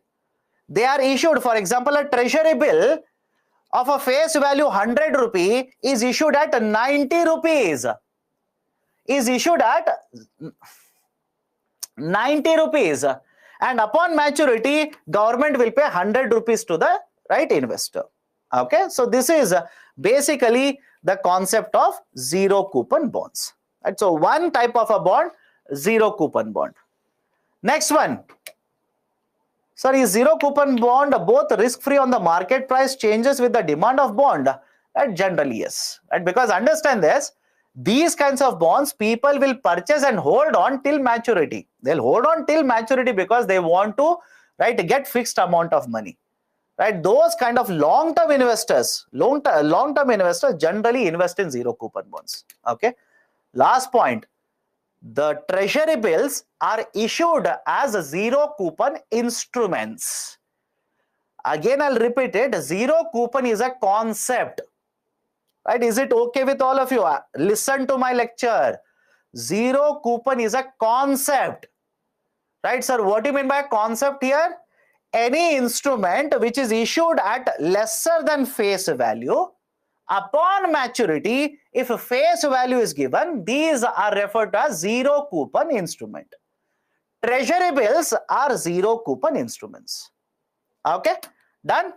Indexed bonds. Next concept is indexed bonds. Now, what do you mean by indexed bonds? Indexed bonds are those kinds of bonds where the amount of returns earned by the investor is connected to or is indexed to an external parameter. I'll repeat it. Indexed bonds are those types of instruments which right will have a returns which is connected to an external parameter. Sir, what do you mean by that? Let me give a very simple example. Imagine government will issue a bond, you will purchase a bond. Government says whatever returns I'm going to give, the returns will be connected to inflation rate. Is it okay? Let me know. Right? The government says here is a bond, take it. Right? And government says whatever returns you are going to earn, the returns will be connected, basically be connected to the inflation rate in the market. Can I call this as indexed bonds? Can I refer to this as indexed bonds? Right? Have a look at the example here. Imagine government has issued a bond of tenure 2 years. Tenure 2 years. Imagine government is not issuing these bonds. Imagine. Right? So 2020 you have purchased a bond at 100 rupees. In 2020 you purchased the bond at 100 rupees. And from 20 to 21 there was an inflation rate of 6%. There was an inflation rate of 6%. If government is giving you a coupon rate of simply 10%, don't you think the 10% coupon that you earn, actual returns will be lesser because of inflation rate? Let me know. Actual returns that you are going to earn, the coupon amount that you are going to earn will be lesser because of inflation rate. Right? We have discussed this already discussed. So what government will do is, it will simply adjust the coupon rate. Rather than simply giving you 10 rupee, they will adjust this coupon rate with inflation rate of 6%. Right? 10.6 rupees they will give it to you. Again, just a hypothetical calculation. Right now, has Government of India issued inflation indexed bonds? No. Right? I'll repeat it. Has the Government of India issued inflation indexed bonds today? Absolutely no. Earlier we have tried it, has not been very famous in India. We have discontinued it. We do not have these bonds. So that's the reason I'm just giving you a hypothetical example here. Okay. Now let's say one more year, 2022. In 2022, again there is a 10% inflation rate. So 10% of principal amount, 100 rupees, they can give it to you. But there is a problem. There is an inflation rate. So what they will do is, rather than simply calculating at 10%, they'll adjust your returns to inflation rate. They'll simply increase the coupon rate to adjust for inflation. And after 2 years, they are supposed to give the principal back to you. What has happened to principal? Principal has been adjusted with the inflation rate. Right? So again, this is just an example. Do not by heart these calculations. Do not by heart these calculations. UPSC will not ask you these calculations. But what is the idea here? Idea is the issuer is guaranteeing the returns to you. The returns are calculated, connected to an external parameter. These are indexed to an external parameter. That is basically the idea of indexed bonds.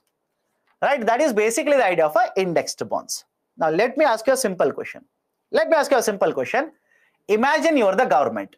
I repeat, imagine you are the government. The government is issuing two bonds. One is a normal bond. Second one is inflation bond. Now you tell me, you will offer a higher rate of interest on a normal bond or an inflation bond? Let me check. You are the government, by the way. You are issuing two bonds. You will offer a higher rate of interest on a normal bond or an inflation bond. What does your mind say? You will offer higher rate of interest on normal bond, not on inflation bond. Not on inflation bond. Trust me. Why? I'll tell you the reason. I will tell you the reason. In case of an inflation bond, imagine you're offering 6% rate of interest. Imagine you're selling this particular bond, you're offering 6% rate of interest. But you're guaranteeing the investor if there is inflation, right, the returns that you get, I will adjust it. I hope you understand. Right, the investor is guaranteed that, okay, if there is inflation in the economy, my returns automatically will get adjusted. What about a normal bond? You tell me, what about a normal bond? If I am investing in a normal bond of Government of India, any guarantee what will be the inflation in the future? Am I not taking a higher risk by investing in a normal bond of the government? Does it make sense to you or not? As an investor, I'm looking at a normal bond, I'll say that, okay, it is risky. Investing in a normal bond compared to inflation bond is risky. So what I will do? I will demand a higher rate of interest on a normal bond. Yes or no? Please let me know now. I will demand a higher rate of interest on a normal bond compared to an inflation indexed bond. Right? That's the reason, again, this was asked by UPSC. This was asked by UPSC. Books will not give it to you. Books will never give it to you. But again, in the examination hall, when you're looking at the statements, think rationally.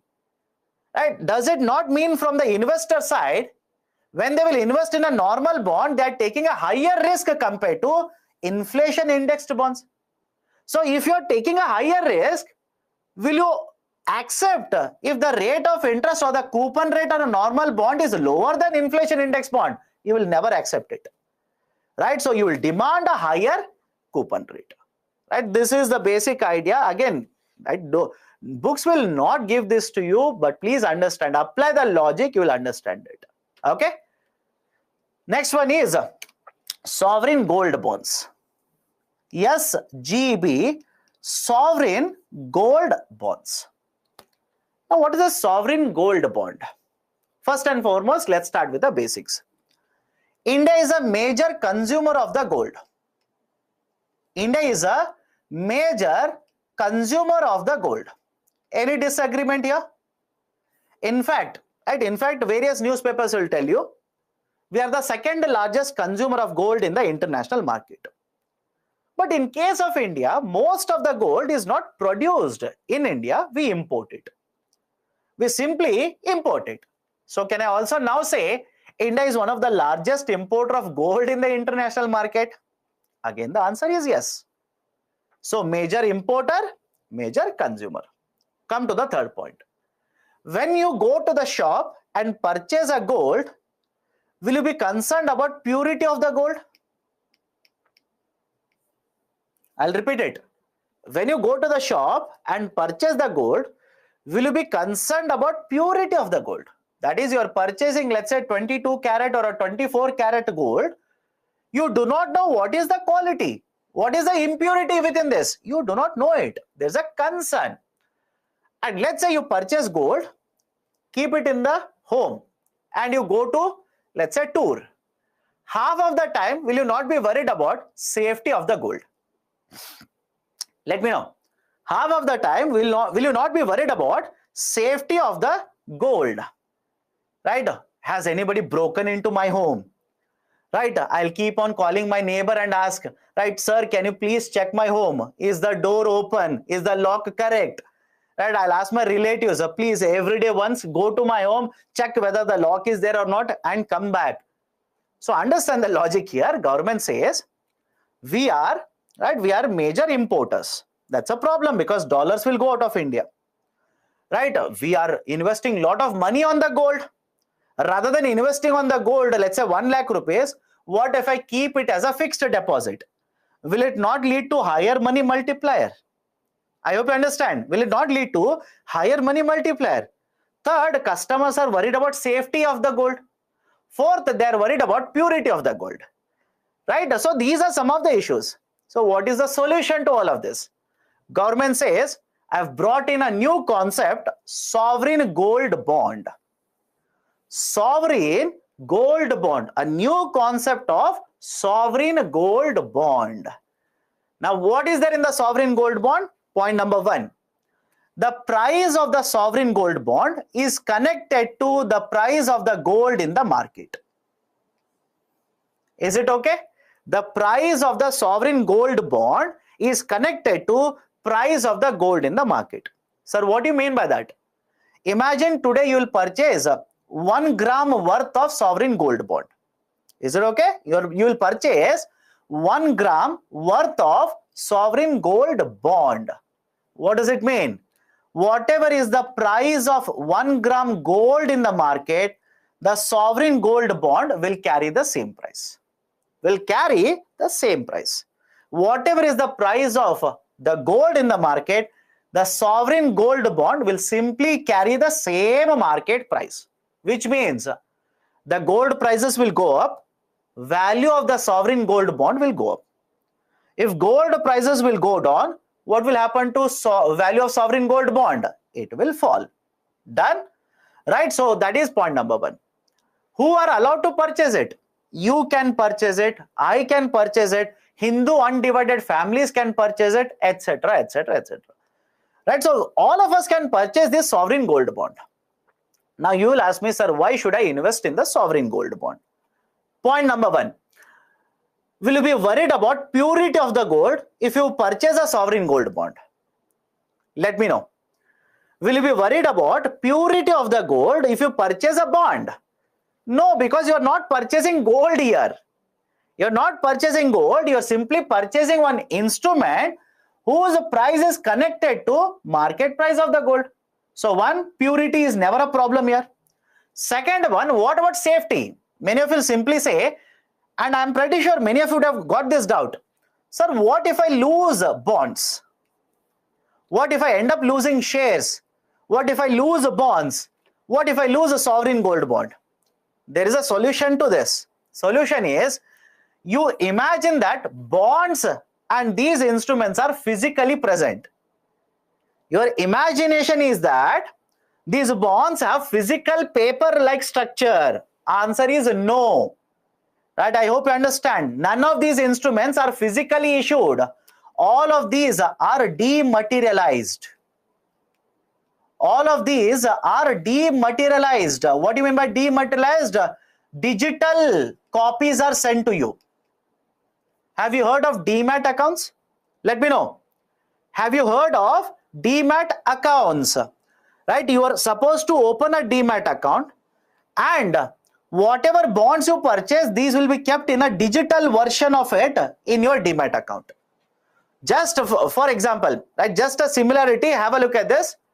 All of you have money in your Paytm account, Paytm wallet. All of you have money in your Paytm wallet, right? How many of you have literally physically put money in your Paytm wallet? Does it mean that? Of course no. You don't physically put money into a Paytm wallet. Digitally money will be transferred. So understand this. In the same way, digital copies are there. Right? It's not physical copies, digital copies now. So if you purchase a bond in your demat account, this digital copy will be there. Now tell me, if you go to a trip, you go to Mauritius, Singapore, you are enjoying your holidays, will you be worried about safety of your sovereign gold bond? Let me know. Will you be worried about purity? Answer is no. Will you be worried about your safety of sovereign gold bond? Again, no. Unlike a physical gold, nobody can steal it. It is there in your demat account. Third one, you purchased gold, kept it. Will the physical gold give you any interest rate? Will the physical gold give you any interest rate? Answer is no. But government says, you purchase sovereign gold bond, I will give you interest rate. Right? You purchase a sovereign gold bond, I will give you interest rate. How much? 2.5%. But sir, 2.5% of what? Whatever price you have paid to purchase the bond, on that the 2.5% will be calculated. Is the logic okay with all of you? Because let's say you have purchased it last Sunday. Right? You paid, let's say 5,000 rupees, purchased 1 gram worth of sovereign gold bond. Today the gold price could be 5,000, more than 5,000, less than 5,000. So 2.5% of the market price or the initial price that you paid. It is the initial price that you have paid. Right? So 2.5% of the initial investment. And the last one, as usual, just like gold now, you can use the sovereign gold bond as a securities for pledging, right? For loans, etc. you can keep the sovereign gold bonds as a security or a collateral. Right, so these are certain very important features associated with sovereign gold bond. And the maturity period, right? Maturity period of the sovereign gold bond is 8 years. Right, the maturity period of that sovereign gold bond is 8 years.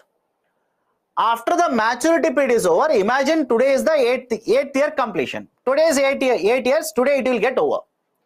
Whatever is the gold price today, government will give you that price. I hope you understand. Whatever is the gold price today, government will give you that price. Government will not give you gold. Government will not give you what is your investment, initial investment. Absolutely no. Whatever is the gold price today, they will give you that price.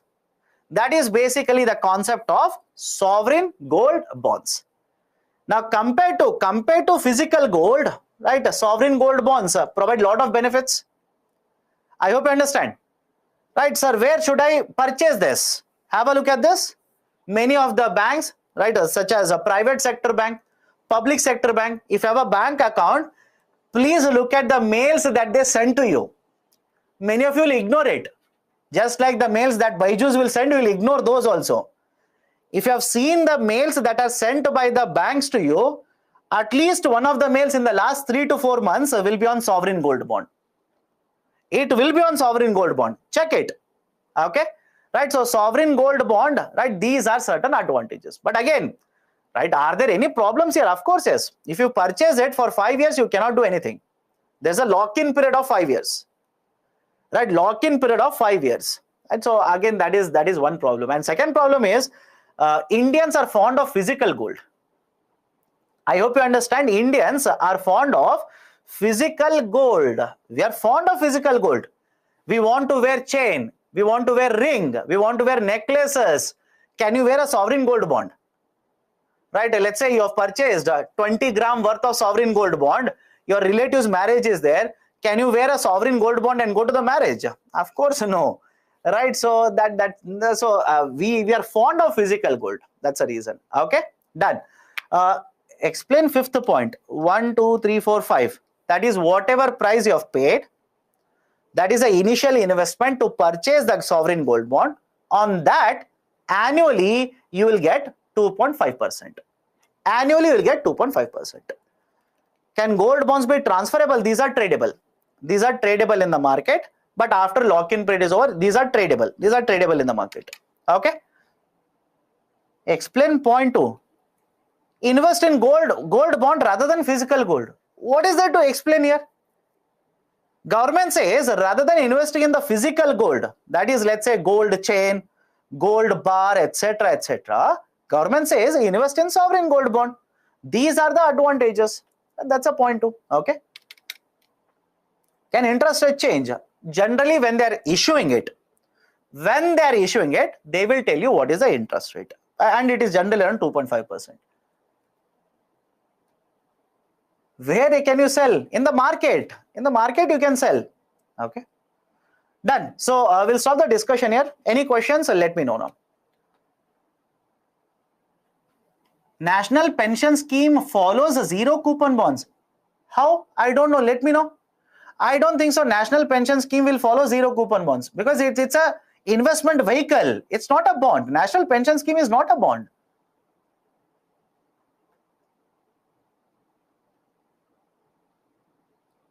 In previous slide, it is said that participants of individuals is negligible in the money market. Now, how are individuals eligible for subscribing to commercial papers? My dear, you tell me, when I say participation is negligible, does it mean no participation? Let me know. Right? How do you read English? I don't know. But you tell me. I said in the money market, one of the feature is, in the money market, usually participation of individual investors is very, very less. Negligible, I said. Does it mean there is no participation? How? You tell me, right? How do you read it? I don't understand. Okay. Is it good to have a wider tax base? People will pay more tax, but right now people are evading it by increasing the tax base. Will it ensure tax collection will increase? and it is good for developing country like India, etc. Okay, you should have a wider tax base. You should have wider tax base. It will always provide a benefit to you, right? It is always going to provide a benefit for the government. Why? In case of India, please look at the pictures. Please look at the pictures. How much of the money that is collected by the government will come in the form of taxation? Let me show it to you. How much of the money that is collected by the government will come in the form of taxation? Please look at the picture here. Corporate tax 15%. Corporate tax 15%. Income tax 15%. Customs duty 4%. Excise 4%. Goods and services taxes 17%. If I ask you to calculate, you will start calculating like this. Rather than this, 34 plus 6, 40, 42. That is 58% of the total income government says, I want to collect through taxes. So I hope you understand. I hope you understand tax receipts are very, very important for the government. Okay. Okay. Can sovereign gold bonds be counted on a debt market? Of course, yes. Bonds by default will come under debt market. Between money market and capital market, where will interest rates be higher? Right? Generally, it will vary. It will vary. I hope you understand. There is no fixed pattern here. It will vary because in case of, right, but traditionally, I'll tell you, because you're asking traditionally, I'll tell you. When you borrow for a longer duration, rate of interest should be higher. Very logical argument. When you borrow for a longer duration compared to short duration, rate of interest should be higher. Does it make sense or not?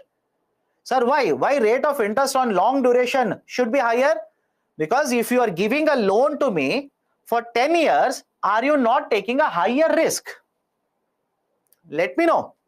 If you're giving a loan to me at, right, let's say for 10 years or 20 years, are you not taking a higher risk? So that's the reason the rate of interest on the long-term instruments generally is higher than short-term instruments. Treasury bills can be purchased by common public. Did we not discuss this? Retail direct gilt scheme. Please read that.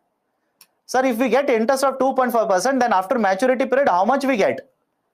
Whatever is the market price of the gold on that day, that will be given to you. I hope you understand this. Whatever is the market price of the gold on that day, that will be given to you. Okay. Okay, done. So let me stop the discussion here. Let me stop the discussion.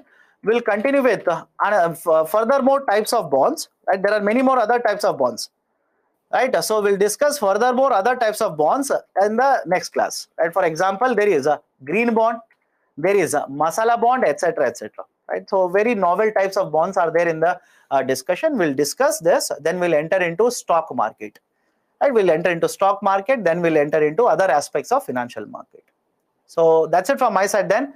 We'll stop the discussion today here. We'll continue with the discussion in the next class.